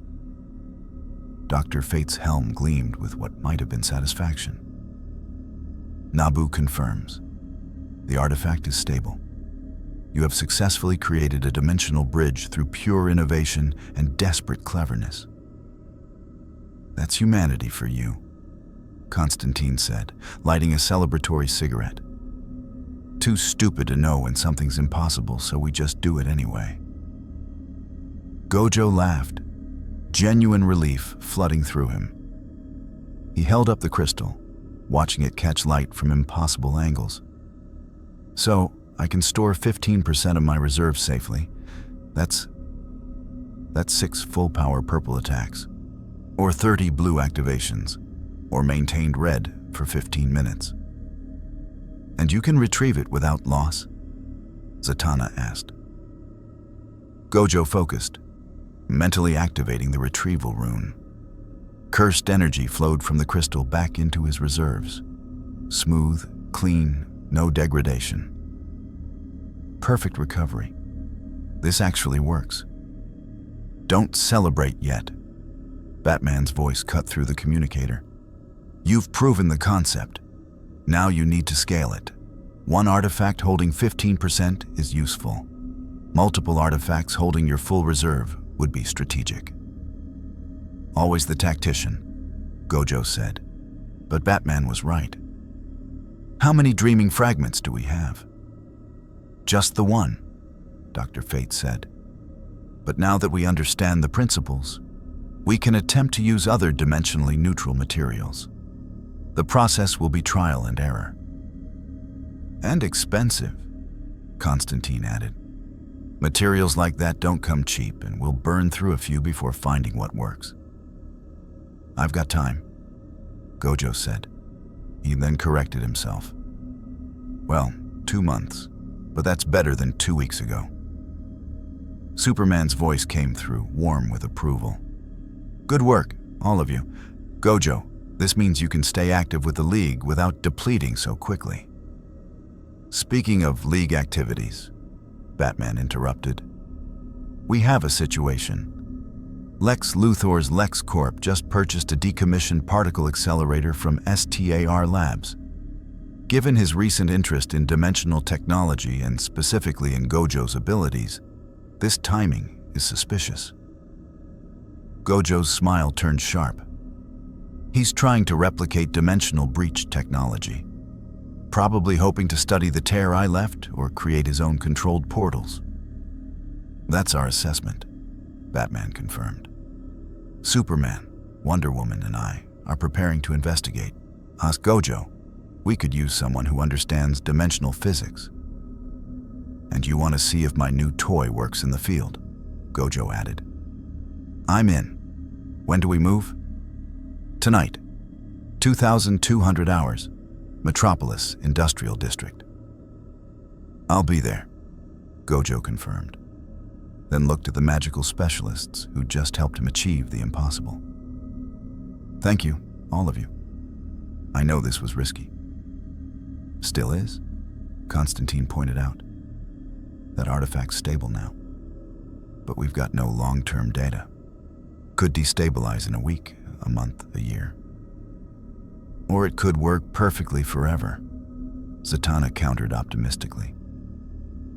I'll take the uncertainty, Gojo said, pocketing the crystal carefully. It's better than the certainty of running dry. Dr. Fate nodded slowly. You have bought yourself time, Gojo Satoru. Use it wisely. And remember, every innovation has consequences. You have bridged two metaphysical systems. That bridge works both ways. It sounded like a warning. Gojo filed it away for later consideration. Right now, I've got a billionaire to stop from ripping holes in reality, he said. We'll worry about metaphysical consequences after we prevent immediate catastrophes. That's our motto here, Constantine said dryly. Crisis management through chronically poor planning. Despite everything, they all laughed. The House of Mystery's door opened, appearing from nowhere as always, and Gojo stepped through, back into a universe that wasn't his, but was becoming familiar. Behind him, Earth's magical defenders returned to their studies, their vigils, their endless work of keeping reality intact.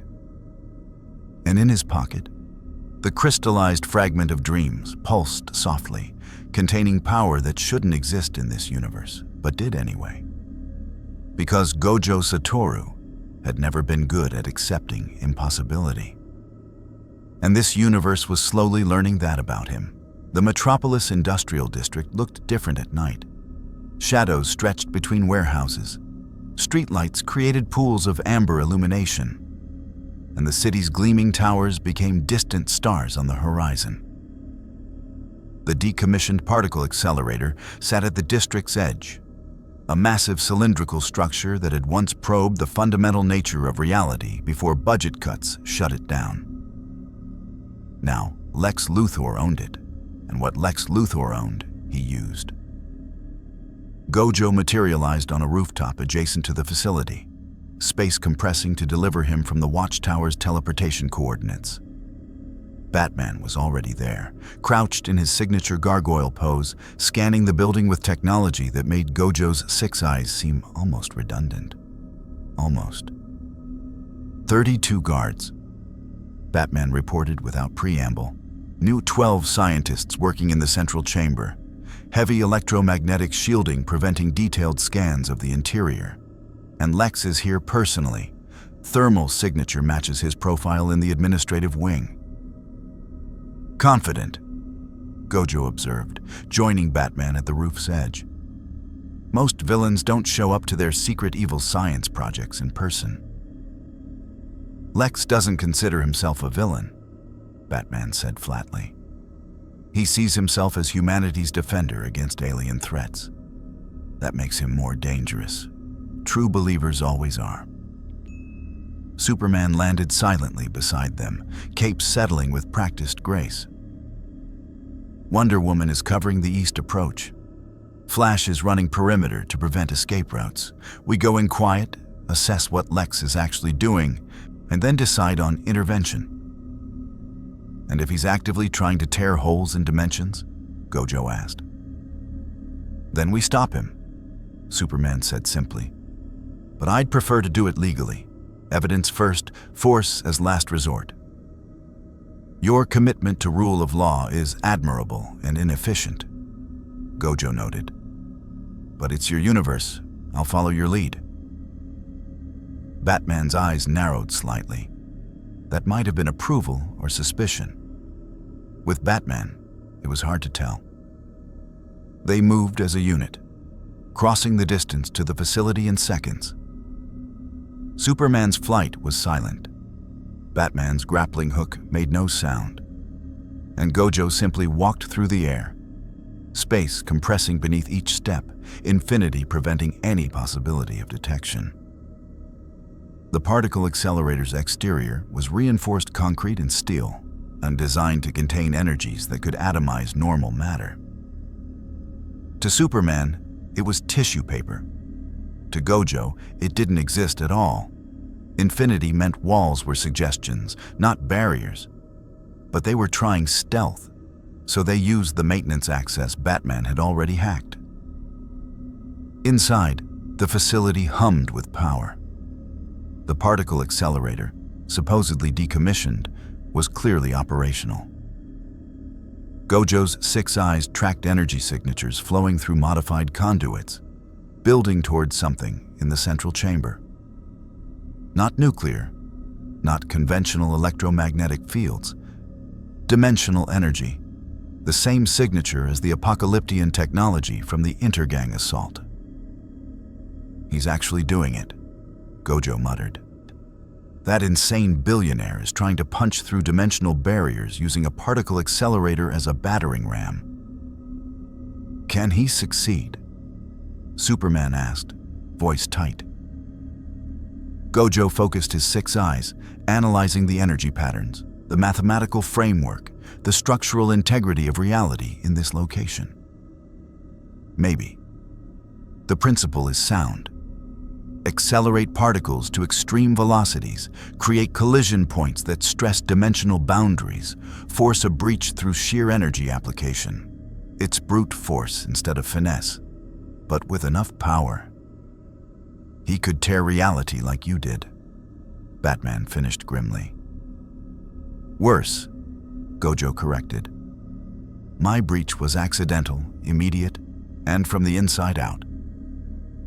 His would be controlled, sustained, and potentially permanent.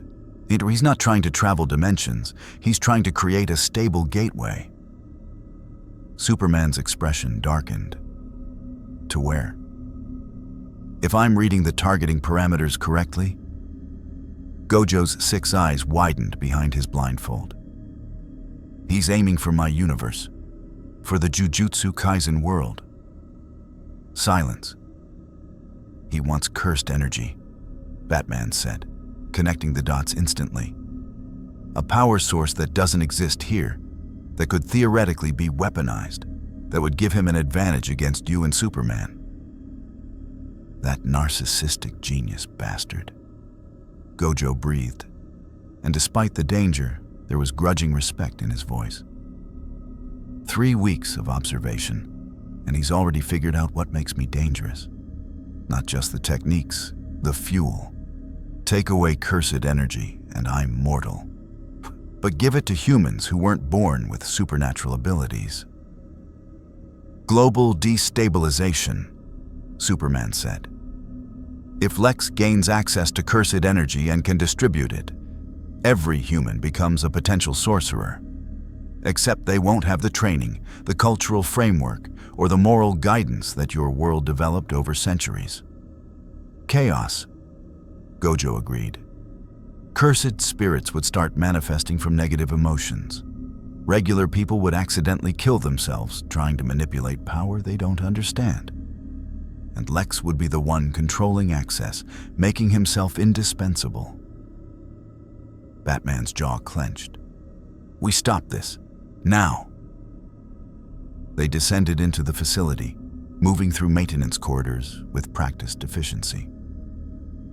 Guards patrolled in predictable patterns, professional, alert, but not expecting meta-human intrusion. Flash reported over comms that the perimeter was secure. Wonder Woman confirmed no aerial escape routes available. The League was a well-oiled machine, and watching them work, Gojo understood why they'd survived this long, despite the universe's constant crises.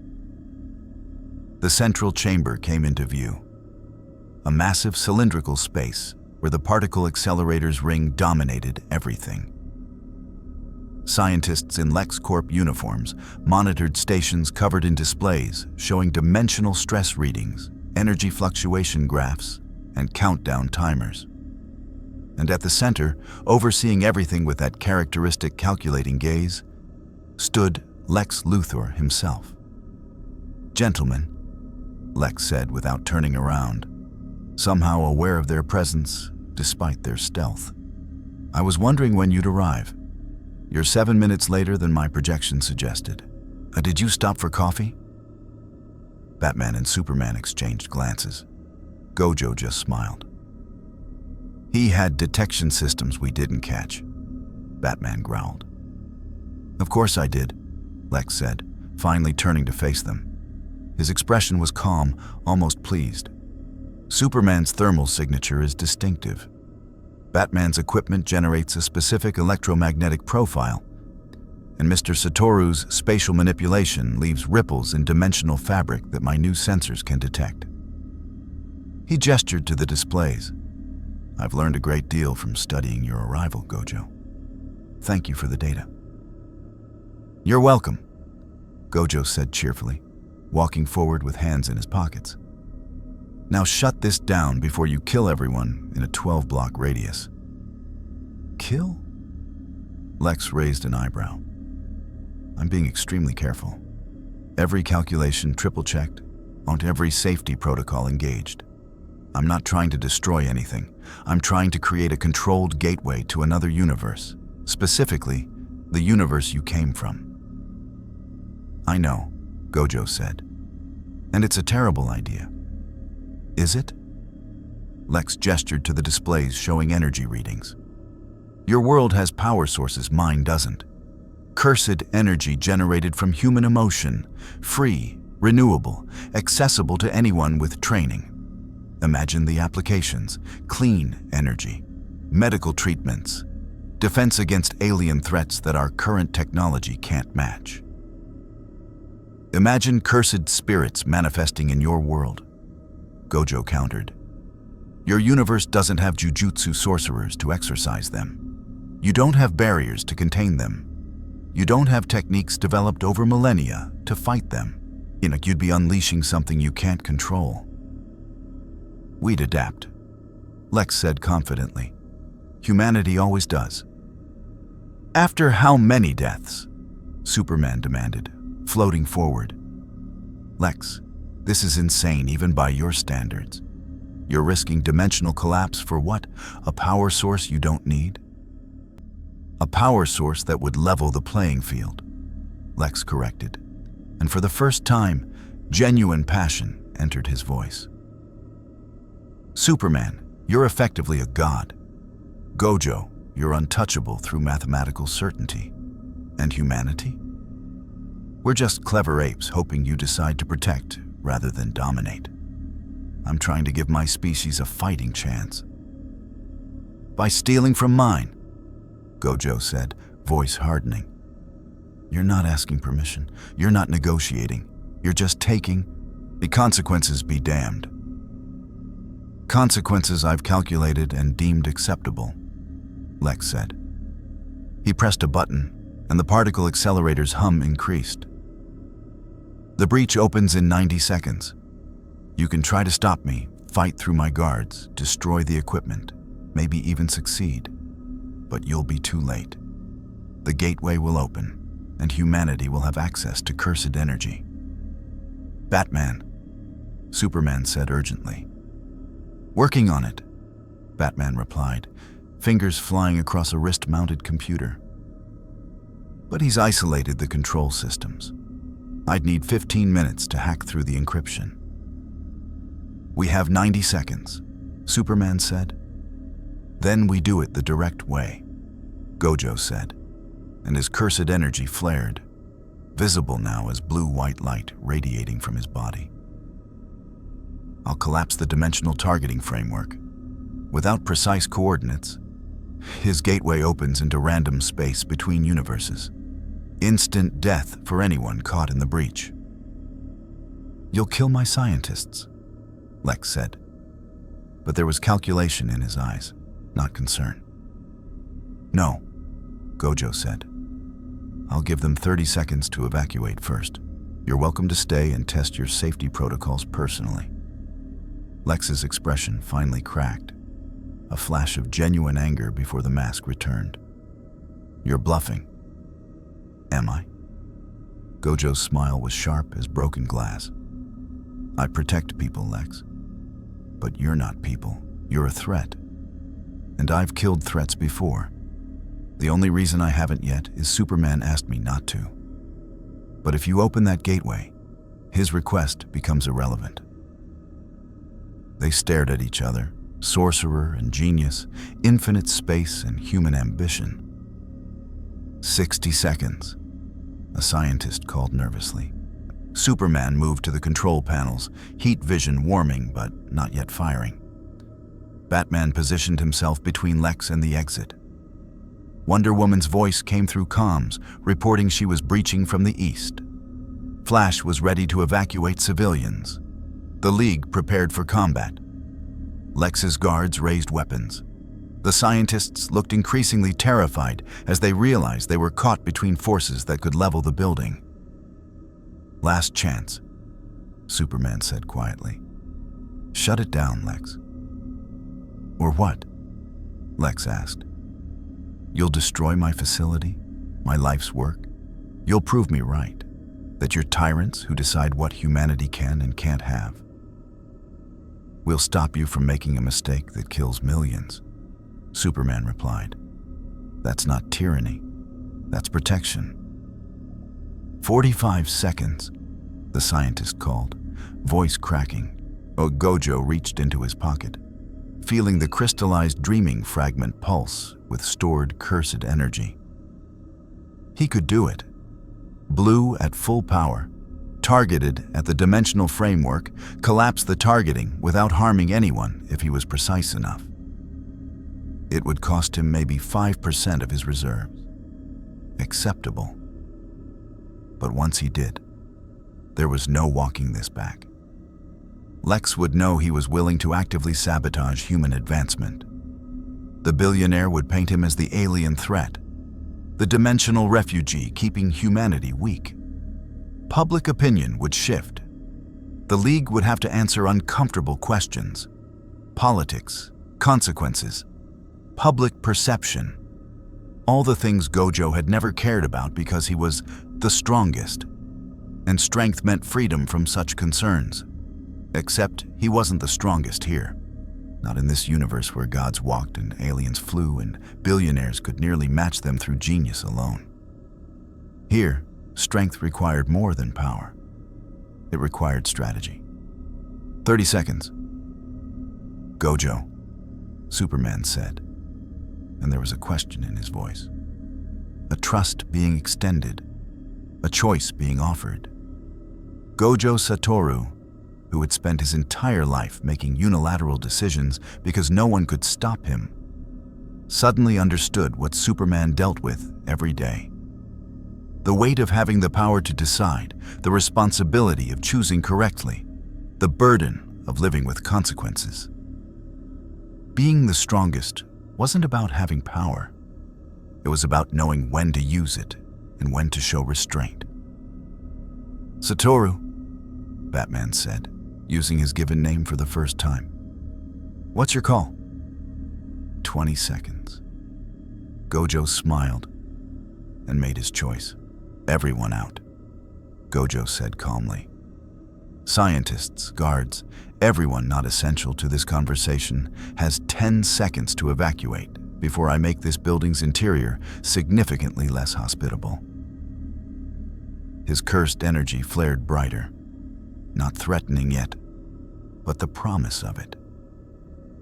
The The temperature dropped as space itself began responding to his presence.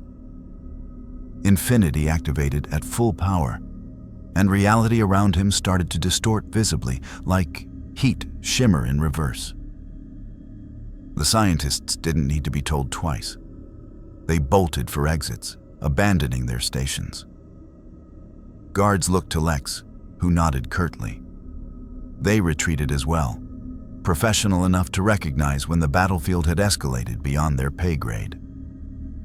In 15 seconds, the central chamber contained only 5 people: Lex Luthor, Superman, Batman, Wonder Woman who'd just arrived, and Gojo Satoru. 15 seconds to breach, Batman reported, tracking the countdown. I know, Gojo said, walking toward the particle accelerator's control nexus. Lex, you're brilliant. Genuinely brilliant. You figured out dimensional breach mechanics in 3 weeks using technology from my arrival and apocalyptian weapons. That's impressive. But, Lex asked, sensing the turn. But you're about to kill yourself, Gojo said flatly. Your calculations are 97% correct. That remaining 3%? It's the difference between controlled gateway and dimensional cascade. You've never actually seen cursed energy. You're working from inference, from energy signatures, from second-hand data. You don't understand what you're trying to grab. Enlighten me, Lex said. But there was tension now. Doubt. Gojo's 6 eyes focused fully on the dimensional framework forming above the accelerator. Cursed energy isn't just power, it's concentrated negative emotion made manifest. Fear, hatred, anger, jealousy. You're trying to punch through to a universe where those emotions have physical mass. And when you open that gateway, you're not going to get clean energy. You're going to get every cursed spirit within sensing range of the breach, drawn to the opening like moths to flame, flooding through into your universe where they can't be properly fought. 10 seconds, Batman said. Superman moved closer to the accelerator, ready to physically tear it apart if needed. Wonder Woman's lasso glowed, prepared to bind the dimensional energies if they manifested incorrectly. You're lying, Lex said, but his voice wavered microscopically, like trying to scare me into shutting down. I'm trying to save your life, Gojo corrected. Because as much as I dislike you, Superman asked me not to let innocent people die. And technically, you haven't killed anyone yet. But in 5 seconds, that changes. He raised one hand, blue already manifesting. A sphere of compressed space that made the air scream. 4 seconds. If I shut down now, you'll just destroy my research anyway, Lex said bitterly. Probably, Gojo agreed. But you'll be alive to rebuild. 3 seconds. Lex, Superman said. And there was something almost sad in his voice. Please. The countdown hit 2 seconds. Lex Luthor, genius, billionaire, would-be savior of humanity, made his decision. His hand slammed down on the emergency shutdown. The particle accelerator whined as power cut instantly. The dimensional framework forming above it flickered, destabilized, began to collapse. And something screamed from the other side. Gojo's 6 eyes went wide. Oh no. What? Batman demanded. He got far enough that something noticed, Gojo said, blue intensifying in his hand. Lex, you absolute idiot. You rang the dinner bell and then closed the door. Now whatever was coming through is angry and knows where to find the opening. The dimensional framework wasn't collapsing cleanly. It was tearing, shredding, leaving microscopic wounds in space-time. And through those wounds, something was forcing its way through anyway. Cursed energy. Real, genuine cursed energy from Gojo's universe began bleeding into the particle accelerator chamber. It felt wrong here, incompatible with this reality's physics, like oil mixing with water. And riding that energy, pushing through gaps that should have been too small. A special-grade cursed spirit manifested. It was massive, 15 feet tall, vaguely humanoid, but wrong in ways that made reality itself recoil.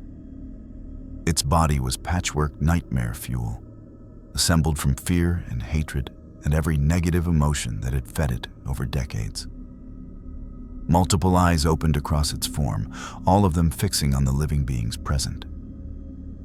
Finally, it spoke with voices layered over voices. Finally, a world without sorcerers. A world where we can feed freely. Superman was between it and the others in a microsecond. I don't know what you are, but his punch passed through the cursed spirit like it wasn't there. Because to his universe's physics, it barely was. The entity existed partially phased between dimensions, not quite solid enough for physical impact, but present enough to kill.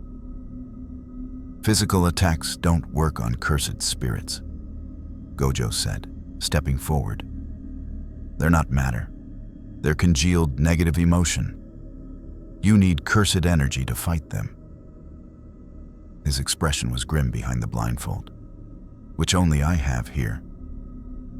The cursed spirit laughed, and the sound made Wonder Woman wince, her divine nature reacting poorly to something so antithetical to life. Gojo Satoru, the Six Eyes, the Limitless. I watched you die in our world. Sukuna's domain shredded you, and the Jujutsu world fell. But you fled here, didn't you? Ran away through dimensions rather than face your end. What? Gojo's voice was sharp. I didn't die. I was pulled through during battle. Was that before or after Malevolent Shrine cut through unlimited void? The spirit asked with vicious pleasure. Before or after Megumi's body became Sukuna's permanent vessel? Before or after Yuji couldn't save his friend and became the next generation's failure? The words hit like physical blows. Gojo's cursed energy flickered. It's lying, Batman said immediately, analyzing the creature's speech patterns. Classic psychological warfare. Don't listen. Is it lying? The cursed spirit asked, moving forward with unnatural grace. Its presence made the air thick, oppressive. Or did you abandon your world right when it needed you most?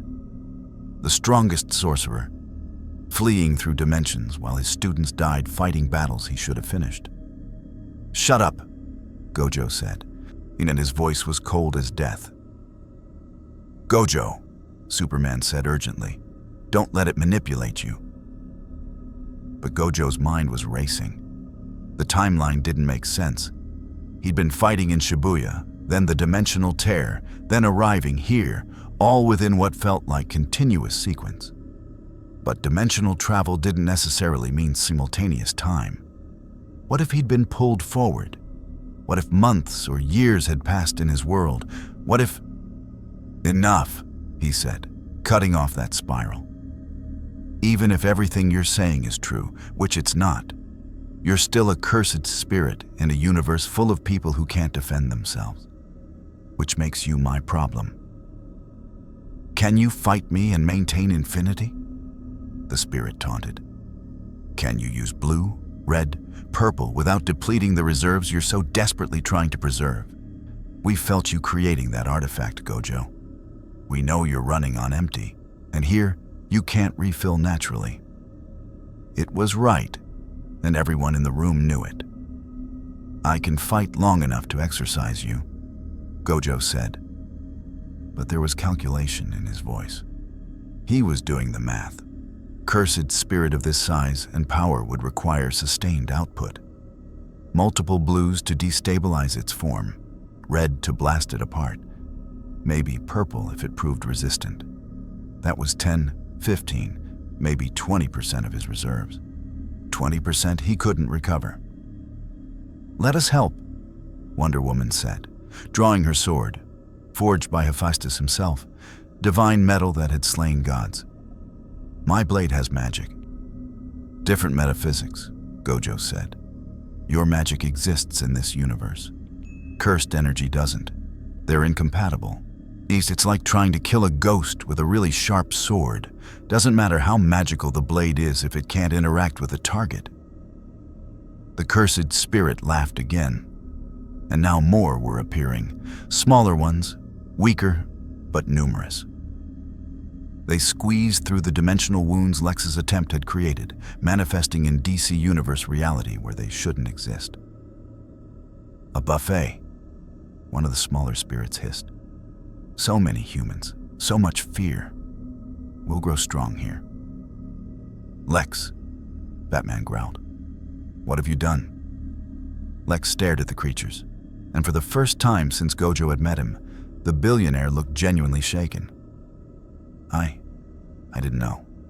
The data didn't show. The data showed energy, Gojo snapped. Not what that energy was made of. This is what negative emotion looks like when it becomes real, Lex. This is what you wanted to weaponize. Superman tried flying through the smaller cursed spirits, dispersing them with speed and force. They reformed instantly, laughing at his futility. Batman's weapons passed through them harmlessly. Wonder Woman's blessed lasso couldn't bind something that wasn't truly physical. The League, Earth's mightiest heroes, was completely helpless. Stand back, Gojo said, and his cursed energy exploded outward. I'll handle this. He moved with speed that made Flash look slow, positioning himself between the cursed spirits and the others. Blue activated in his left hand, red in his right. Two opposing forces held simultaneously, something that should have been impossible, but Gojo made look effortless. The special grade spirit rushed him, massive claws extending. They hit infinity and stopped, trapped in the infinite subdivision of space. Gojo used that moment to slam Blue into its center mass, creating a gravitational well that collapsed the cursed spirit's form inward. It screamed, a sound that existed on frequencies humans shouldn't hear. The smaller spirits scattered, trying to flee the chamber, hunting for civilians outside. No, you don't, Gojo snarled.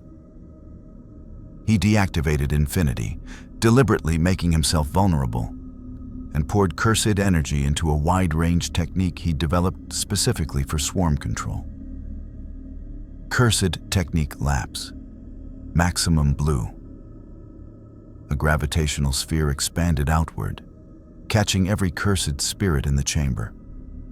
They were pulled inexorably toward a single point, their forms compressed, unable to phase away because Blue didn't care about tangibility. It affected space itself, and then everything in space came along for the ride. The spirits shrieked, compressed together into a writhing ball of nightmare fuel. And Gojo, breathing hard now, feeling the drain on his reserves, prepared the finishing blow. Cursed Technique Reversal, red. Explosive repulsive force erupted from his palm, slamming into the compressed spirits with enough power to atomize matter. The cursed energy entities didn't atomize. They were exorcised, their forms breaking apart into dissipating negative energy that had no place in this universe and quickly faded. The special grade cursed spirit, more resilient than the others, tried to reform, its multiple eyes fixed on Gojo with hatred. You can't maintain this, it rasped. Every second you fight, you deplete. And we know where the breach is now. More will come. Stronger ones. You'll exhaust yourself, and then this universe becomes our feeding ground. Then I'll have to close the breach permanently, Gojo said. He could feel the dimensional wounds now, microscopic tears left by Lex's failed experiment. They were small, too small for most things to pass through. But cursed spirits were essentially energy. They could squeeze through gaps that would stop physical beings. Can you? The spirit mocked. Do you even know how? Gojo didn't answer. Instead, he reached into his pocket and withdrew the dreaming fragment artifact, now glowing with stored, cursed energy. And he had an idea. A terrible, risky, potentially catastrophic idea. "Batman," he said, not taking his eyes off the spirit.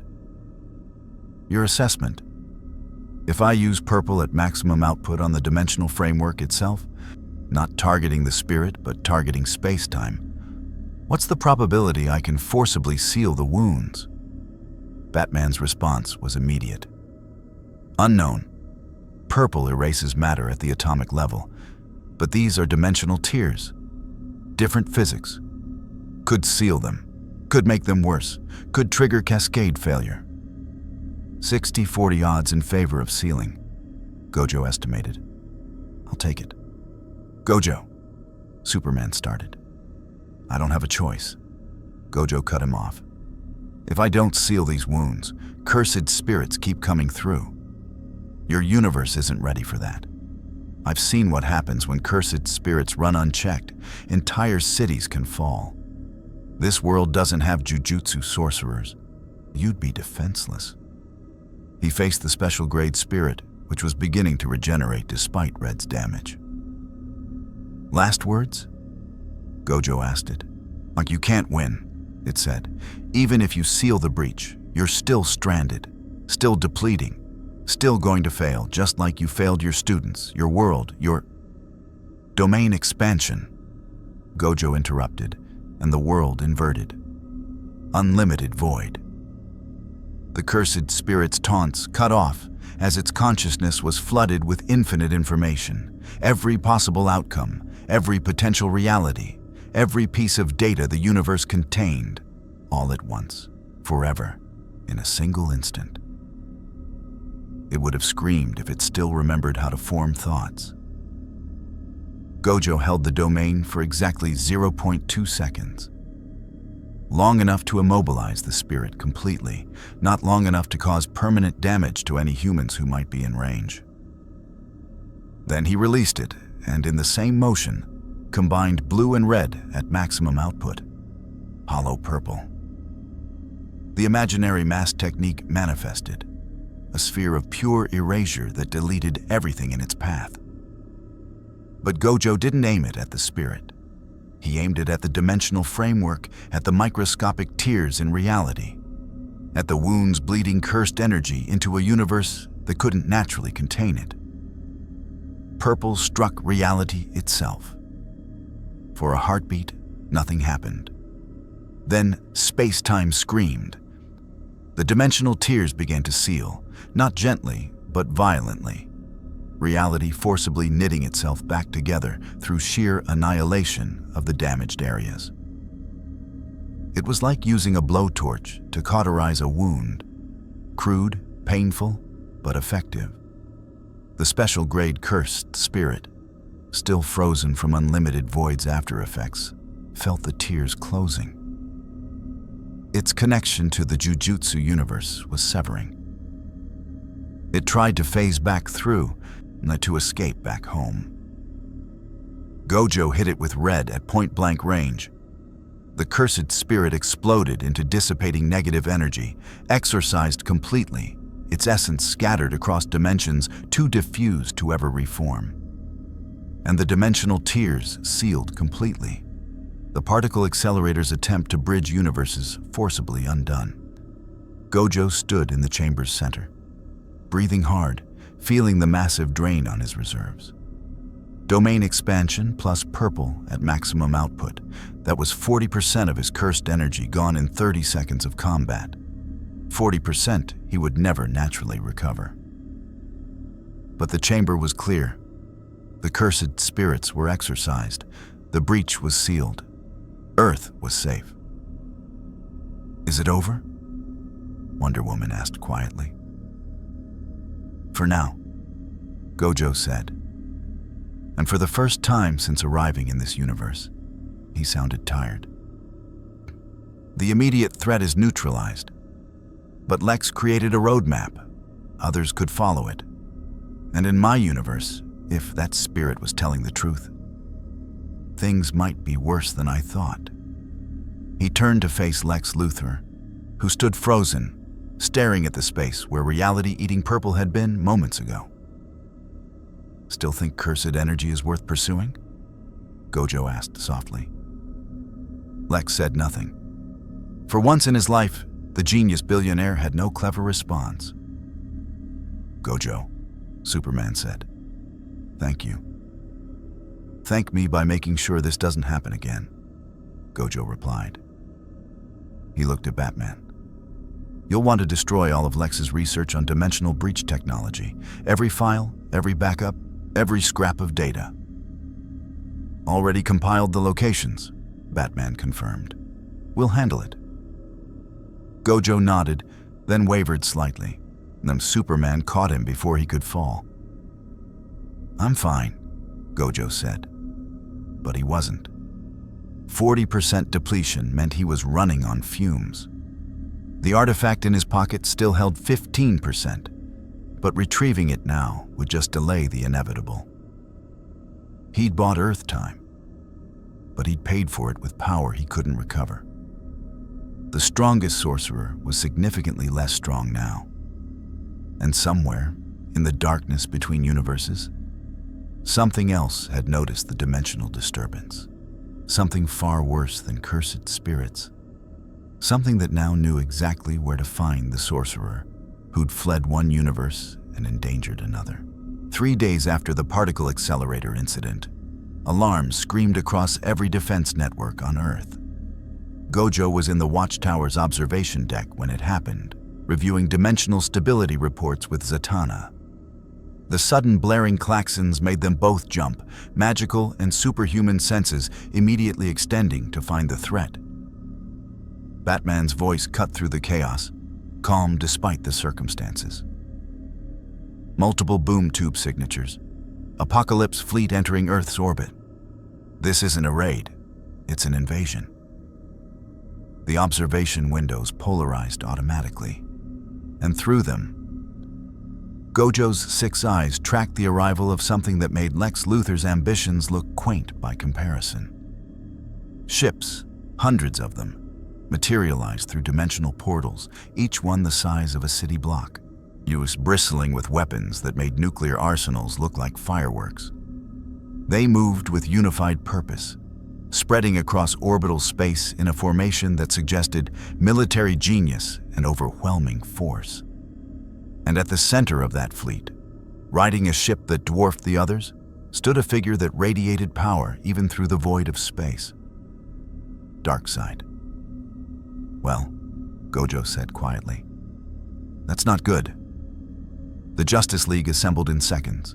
Superman, Batman, Wonder Woman, Flash, Green Lantern, Aquaman, Cyborg, and a dozen other heroes responding to Earth's highest alert level. Their holographic presences filled the Watchtower's command center, each one grim-faced and battle-ready. "Status report," Superman commanded. Cyborg's technological integration with the Watchtower systems gave him real-time data. 800 warships, on estimated troop capacity of 500,000 parademons.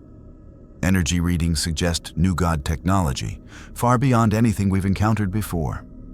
And Darkseid himself is aboard the flagship. "Why now?" Flash asked, vibrating nervously. "Darkseid's tried to invade before, but never with this much force. What changed?"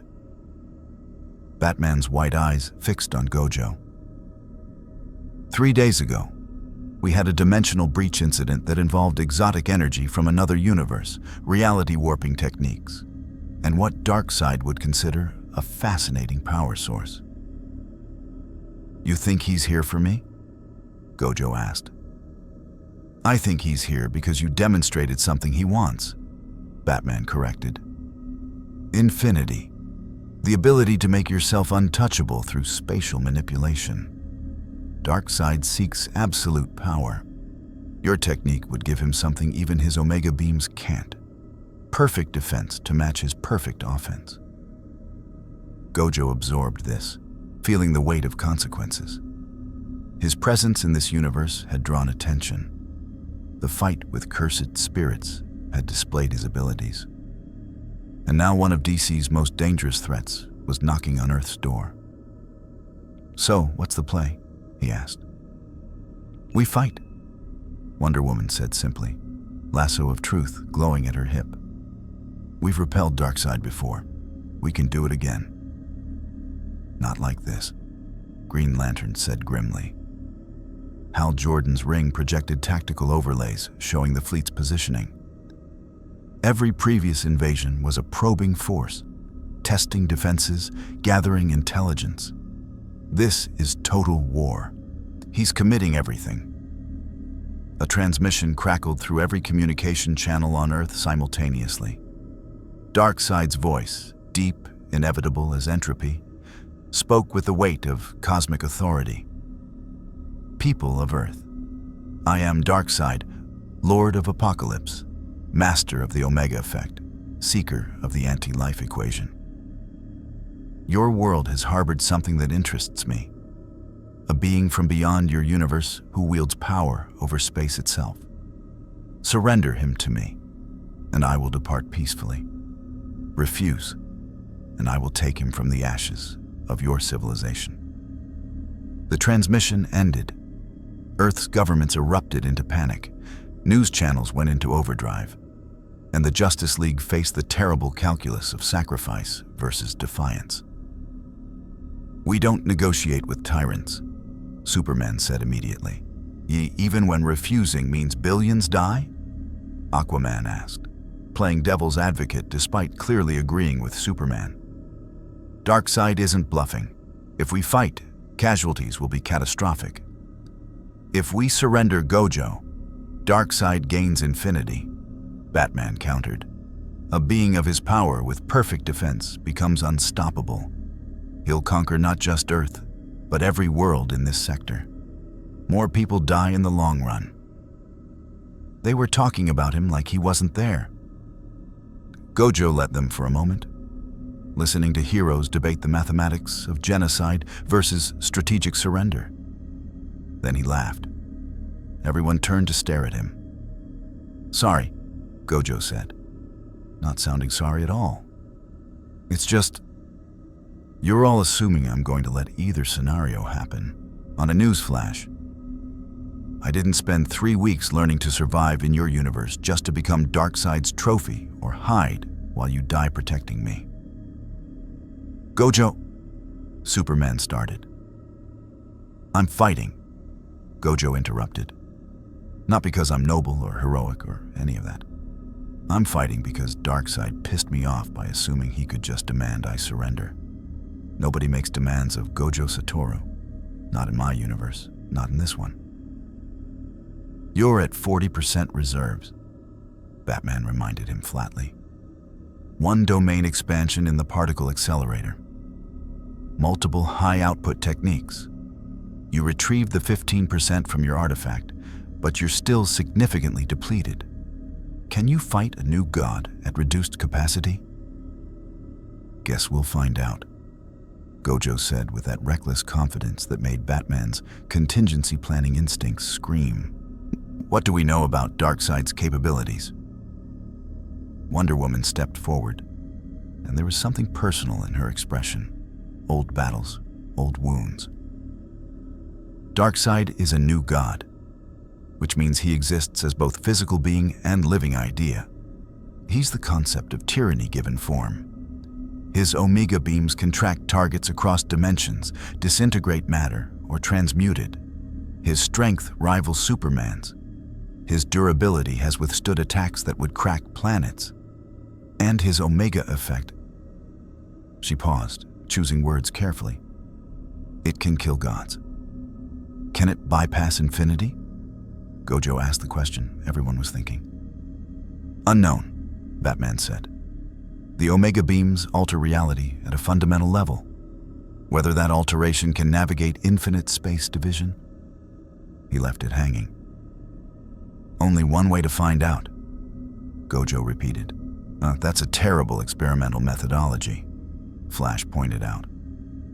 "It's the only one we've got," Gojo countered. He turned to Superman. "You've fought him before. What's his psychology? What does he want beyond raw power?"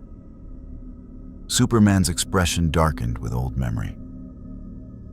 He wants anti-life, the equation that would let him dominate all free will in the universe. Everything he does serves that goal. Control, order, absolute dominion. He sees himself as the inevitable end state of existence.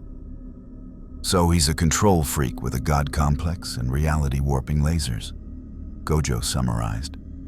Great, my favorite kind of opponent. This isn't a joke, Aquaman said sharply. I know, Gojo replied, and his casual tone fell away, revealing something harder underneath. I've fought monsters that could level cities. I've killed cursed spirits that fed on humanity's darkest emotions. I've stood alone against threats that should have overwhelmed me and won because losing wasn't an option. He looked at each of them in turn. Darkseid is dangerous, but so am I. And unlike him, I actually give a damn about protecting people. Batman nodded slowly. Then we need a strategy. Darkseid won't come down until his forces have softened us up. We'll face waves of parademons, elite soldiers, possibly his lieutenants. The goal will be to exhaust us before the main confrontation. Classic attrition tactics, Gojo observed. So we counter by being efficient. Save strength for when it matters. The League will handle the fleet and ground forces, Superman decided. Gojo, you conserve energy until Darkseid himself appears. Then we hit him together. Combined assault, on overwhelming force, exploit any opening. Teamwork, Gojo said, tasting the unfamiliar concept. Okay, I can work with that. But if this goes sideways and it comes down to me versus him, it won't, Wonder Woman said firmly. We don't abandon allies to face impossible odds alone. Even dimensional refugees who attract cosmic-level threats? Gojo asked with a hint of his usual smirk. Especially them, Superman said, and there was warmth in his voice. You're here because of circumstances beyond your control. But how you've handled those circumstances, refusing to be weaponized, learning to adapt, protecting people despite personal cost, that makes you one of us. Gojo was quiet for a moment, processing that. In his world, he'd been isolated by strength. Too powerful for peers, too dangerous for true friendship. But here, he was surrounded by beings who could actually stand beside him in battle. Thanks, he said simply. An explosion rocked the Watchtower. Darkseid's fleet had opened fire. All units, battle stations, Superman commanded, and the holographic presences vanished as heroes teleported to their assigned positions. This is it. Today we show Darkseid that Earth doesn't surrender. Gojo materialized on Earth's surface alongside Superman, Batman, and Wonder Woman. Above them, Green Lantern constructs clashed with apocalyptian warships, Emerald Energy against Hellish Red. Flash evacuated civilians at super speed. Aquaman commanded the oceans to rise, creating tidal barriers around coastal cities. The assembled might of Earth's heroes mobilized with practiced efficiency. And then the parademons descended. Thousands of them. Grotesque amalgamations of flesh and technology, screeching as they dive-bombed population centers. They moved with hive-mind coordination, attacking in waves designed to overwhelm through sheer numbers. Superman tore through them like tissue paper, heat vision carving swathes of destruction. Wonder Woman's sword sang as it cleaved through ranks of monsters. Batman's strategic brilliance turned the battlefield into calculated chaos. Every explosive perfectly placed, every trap sprung at optimal moments. Gojo watched them fight, true heroes protecting their world against impossible odds. Then he joined in. Blue activated, creating gravitational wells that pulled parademons into crushing spheres. Red exploded outward, vaporizing clusters before they could reach civilians. And Infinity kept him perfectly safe, a walking no-go zone that nothing could touch. But he felt each technique drain his reserves. 5% gone, 7, 10. He couldn't sustain this. A massive boom tube opened above the city, larger than the others, radiating power that made reality itself flinch. Through it stepped something that wasn't a parademon, wasn't a common soldier. Female Furies, Darkseid's elite guard. Granny Goodness leading them, her presence a corruption of maternal instinct twisted into sadistic authority. "The sorcerer," she cackled, pointing directly at Gojo. "Lord Darkseid wants him alive. Kill anyone who interferes." The Furies attacked as a unit. Big Barda's mega rod crackling with energy, Lashina's whips cutting through steel, Mad Harriet's claws extending. They were faster than parademons, stronger, coordinated, dangerous. Gojo met them head-on. Big Barda's mega rod slammed into infinity and stopped, trapped in infinite space. Gojo used that moment to hit her with red, sending her flying backward through 3 buildings. Lashina's whips wrapped around him, or tried to, coiling infinitely inward without ever reaching his body. He grabbed the whips with hands protected by infinity and yanked, pulling her off balance. Mad Harriet tried to blitz him, claws extended for his throat. She hit infinity at full speed and bounced backward, momentum reversed by the infinite subdivision of space. "Impossible," Granny Goodness hissed. "Nothing is untouchable." "I am," Gojo said simply. Then, because he couldn't resist, "Want to try again?" They did. Again and again, the female Furies attacked, using every technique Darkseid had taught them. And again, they failed, unable to bypass the mathematical certainty of infinity. But each red, each blue, each active technique used depleted Gojo further. 15% reserves gone, 18, 20.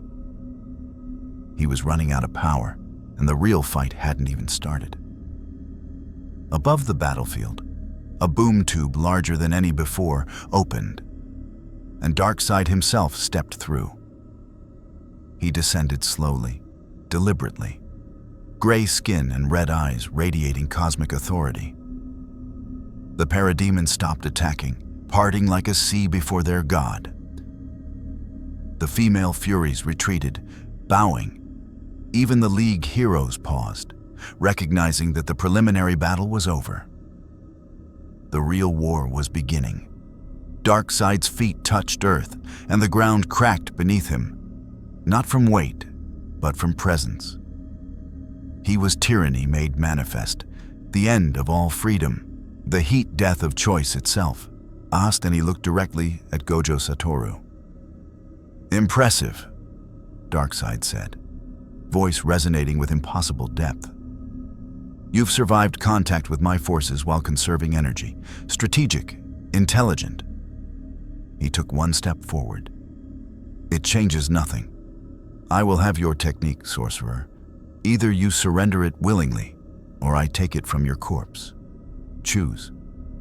Gojo felt his remaining reserves, 60% of his original capacity and dropping. He felt infinity humming around him, perfect defense against imperfect threats. He felt his 6 eyes calculating odds, running projections, analyzing Darkseid's energy signature, and he smiled. "You know what the problem with tyrants is?" Gojo asked conversationally. "They always assume their threats will work. That fear will make people comply. That overwhelming power means inevitable victory." His cursed energy flared, blue-white light visible even through infinity's distortions. "But I've never been good at compliance, and I really don't like being threatened." Darkseid's expression didn't change. "Then you choose death." "I choose to show you why they called me the strongest," Gojo replied.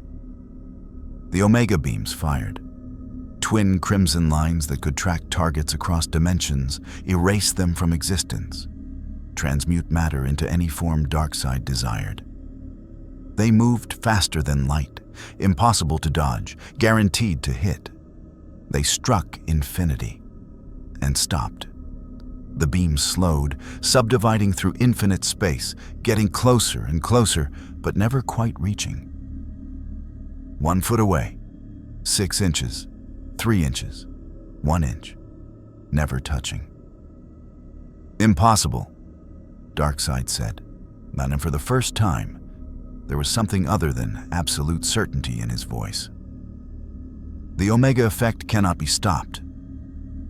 It wasn't stopped, Gojo corrected, breathing hard now, feeling the strain of maintaining infinity against an attack that violated conventional physics. It's just taking an infinite amount of time to reach me. From your perspective, it looks stopped. From the beam's perspective, they're still traveling. They'll hit me eventually, in about infinity seconds. Darkseid stared at him, and Gojo saw recognition dawn in those red eyes. Not respect, not fear, but understanding. This being before him had achieved something Darkseid sought: perfect defense, absolute untouchability. I will have that power, Darkseid said quietly. And the real battle began. The Omega beams intensified, pouring more power than entire civilizations generated in their lifetime into the attempt to penetrate infinity. Reality around the point of impact began to degrade, colors bleeding into shades that didn't exist, matter losing coherence, the very laws of physics whimpering under the strain of two impossible forces colliding. Gojo gritted his teeth. He could feel infinity straining, not because the technique was failing, but because the cursed energy required to maintain it against this onslaught was immense. His reserves were a finite ocean, and Darkseid was a supernova attempting to boil it dry. You cannot hold forever, Darkseid intoned. Not a taunt, but a statement of fact. Don't need forever, Gojo shot back. Just long enough. The rest of the Justice League surged into action. Superman slammed into Darkseid from the side with the force of a continent on the move. Wonder Woman's sword, empowered by divine fire, carved a line across Darkseid's back that sizzled with the scent of ozone and something older. Green Lantern's constructs, massive fists, anvils, and energy nets, hammered down from above. Darkseid barely flinched. He backhanded Superman, sending the Kryptonian crashing through a skyscraper. He caught Wonder Woman's sword on his vambrace, sparks flying as god metal shrieked against god flesh. He raised his free hand, and a wave of Omega energy shattered Hal's constructs like glass. This was the power of a new god. Even the combined might of Earth's protectors was a distraction, not a threat. But it was the distraction Gojo needed. While Darkseid's attention was divided, his 6 eyes worked furiously, and he wasn't just seeing the fight. He was perceiving the fundamental nature of Darkseid's power. The Omega effect wasn't magic. It wasn't pure energy. It was something deeper, the ability to dictate the end of things. It was entropy given conscious will. And infinity, his perfect defense, was the mathematical principle of endless division, the conceptual opposite of a definitive end. It was a war of ideas, manifested as a war of power. Gojo, now! Batman's voice crackled in his calm, the Dark Knight coordinating from the Watchtower, having identified the millisecond opening. Gojo didn't hesitate. He released infinity just as Flash zipped past, vibrating at a frequency that disrupted localized reality. For a single, terrifying instant, Gojo was vulnerable. Darkseid's eyes snapped to him, Omega beams pivoting with impossible speed. Gojo's hands moved in a blur. Cursed technique lapse. Maximum output, blue, red, imaginary mass technique, hollow purple. The sphere of erasure wasn't aimed at Darkseid's body. Gojo's 6 eyes had calculated a different target. Darkseid existed as both a physical being and a living idea. The physical body was a vessel, an anchor point in this reality. Purple, which erased matter at the atomic level, flew past Darkseid's defensive posture and struck the ground beneath him, not to harm him, but to annihilate the very space he was using as an anchor. The effect was immediate and catastrophic for Darkseid's stability. The patch of reality holding him firm to Earth ceased to exist. For a being of his metaphysical weight, it was like having the floor vanish beneath an elephant. He stumbled, not from injury, but from sudden dimensional instability. His connection to the battlefield frayed. The Omega beams, deprived of their master's full focus, flickered and dissipated. "Now, Diana," Superman roared, rocketing back into the fray. Wonder Woman's lasso, the lasso of truth, snaked out not to bind Darkseid's body, an impossible task, but to wrap around the lingering strands of Omega energy still tethering him to the spot. The lasso flared golden, its divine magic clashing with the anti-life essence of the Omega effect. It wouldn't hold for long, but it created a window. "All lanterns, full containment," Hal Jordan shouted. Every green lantern in the sector poured their will into a single, massive construct. A sphere of emerald energy designed not to crush, but to isolate. They encapsulated Darkseid within a prison of pure willpower, severing him from his fleet, from Apocalypse, from the very dimension he was trying to dominate. Inside the sphere, Darkseid raged. He hammered against the walls, cracks spiderwebbing across the emerald surface with each blow. Lanterns began to drop, their rings flashing warning red as their will buckled under the strain. "He's too strong. We can't hold him," one cried out. "We don't have to hold him forever," Gojo said, landing beside Superman, breathing heavily. The purple had cost him dearly. He was below 40% now, the drain a cold, hollow feeling in his core. "We just have to convince him this isn't worth the cost." "How?" Superman asked, watching the containment sphere shudder. "By showing him he can't win." Gojo looked at Superman, then at the assembled heroes, battered, bleeding, but unbroken. He came for a power he thought would make him invincible. He needs to leave knowing that even if he got it, he'd still lose. Because of you. Superman understood. He nodded, and a grim smile touched his lips. The old-fashioned way. As the lantern containment failed in a burst of shattered emerald light, Darkseid emerged, radiating fury that darkened the sky. He focused entirely on Gojo, ignoring the other heroes. "Your technique will be mine. I will unmake this world until you are the only thing left, and then you will beg to serve." Gojo stood his ground, Infinity reactivated. "You don't get it. This power you want, it's not some tool to be taken. It's a responsibility, one you'd never understand." He gestured around him, to Superman, who stood for hope, to Wonder Woman, who stood for truth, to Batman, who stood for justice without fail, to Flash, who stood for life even at super speed, to all of them. They fight to protect. You fight to dominate. That's why you'll always fail here. This planet? It's defended by something stronger than your Omega beams. Darkseid sneered. Sentiment, the weakness of lesser beings. Is it? Superman floated to stand shoulder to shoulder with Gojo.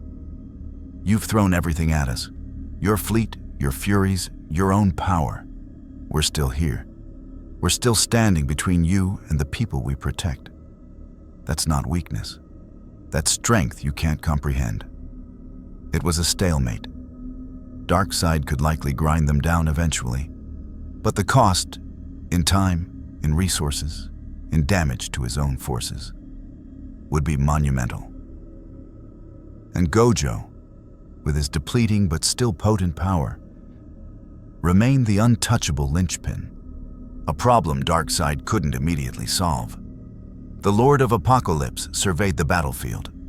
His parademons were being pushed back. His warships were engaged across the globe. His elite guard was battered. And his primary objective stood behind a wall of infinite space, guarded by heroes who refused to break. A low grinding sound echoed from Darkseid, like continents shifting. A sound of pure, frustrated inevitability. "This changes nothing," Darkseid said, his voice losing none of its power, but gaining a final, definitive edge. "The anti-life equation is my destiny. Your world, your defiance, is but a delay." His red eyes burned into Gojo. "Your power is fascinating, sorcerer, but it is bound to a dying star. You weaken with every breath in this reality. When next we meet, you will have faded, and I will take what remains." A massive boom tube opened above him, pulling him upward. "You're leaving," Wonder Woman called, sword raised. "Conquest is a calculation," Darkseid replied, his form beginning to dissolve into the portal's light. "The cost today exceeds the immediate value of the prize, but the equation shifts.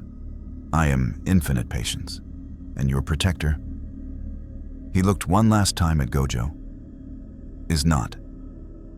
With a final pulse of oppressive energy, Darkseid and the remnants of his fleet vanished. The boom tube snapped shut. The sudden silence was deafening. The battle was over. Earth had held. Gojo let out a long, shuddering breath and deactivated Infinity. The drain stopped, but the emptiness remained. He had maybe 35% of his cursed energy left. A ticking clock had just gotten a lot louder. Superman landed beside him, clapping a hand on his shoulder. "We did it. Because of you." Gojo shook his head, looking at the devastation, the heroes already moving to help the wounded, to clear rubble, to begin the long process of recovery. "No, because of all of you. I just provided a really annoying obstacle." Batman approached, his cape torn but his posture unwavering. Darkseid was right about one thing. Your energy depletion is a strategic vulnerability. We need a permanent solution. "I know," Gojo said, his usual flippancy gone, replaced by weary acceptance. "The artifact was a stopgap. Learning your magic is a long shot. I can't stay here indefinitely like this." The truth hung in the air. He was a guest who was running out of time in a universe that was not his own. Zatanna and Constantine teleported in, and the scent of ozone and burnt herbs clinging to them. They'd been holding back magical repercussions from the dimensional stresses of the battle. "You okay, kid?" Constantine asked, his usual sarcasm tempered by genuine concern. "Peachy," Gojo said, offering a weak smile. "Just tired. And, running on empty in a universe that doesn't sell my brand of fuel." Zatanna looked at him, then at the others. "There might be one more option, a dangerous one. We didn't mention it before because, well, it's borderline suicidal." All eyes turned to her. "The Speed Force," she said. "It's the extra-dimensional energy that grants speedsters their powers. It touches all realities, all timelines. It is motion itself. In theory, someone who could perceive and interact with it at a fundamental level." She looked at Gojo. "Might be able to use it as a conduit. Not to refill your cursed energy, but to maybe redefine it. To create a bridge so stable that your native power source can draw from the multiversal potential of the Speed Force. It would be an adaptation, not a replenishment. You'd become something new." Flash vibrated into existence. "Whoa, whoa, whoa. The Speed Force isn't a battery charger. It's a cosmic force. Trying to hijack it for a different power system that could unravel the fabric of motion." "Or," Gojo said slowly, his 6 eyes alight with sudden, terrifying possibility. It could work. The Speed Force is energy in its purest form, the energy of change, of progression. My cursed energy is stagnant here, a closed system. If I can create a valve, a translation protocol. He looked at Flash, then at Zatanna. Can you teach me? Can we try? It could kill you, Constantine stated flatly. It could kill you and blow a hole in space-time the size of Kansas. Or it could let me stay, Gojo said quietly. He looked around at the heroes, at the world they just fought side by side to save. A world that, against all odds, had started to feel less like a prison and more like a place he could belong. I think it's worth the risk. Superman met his gaze. You don't have to. We'll keep looking for another way. I know, Gojo said.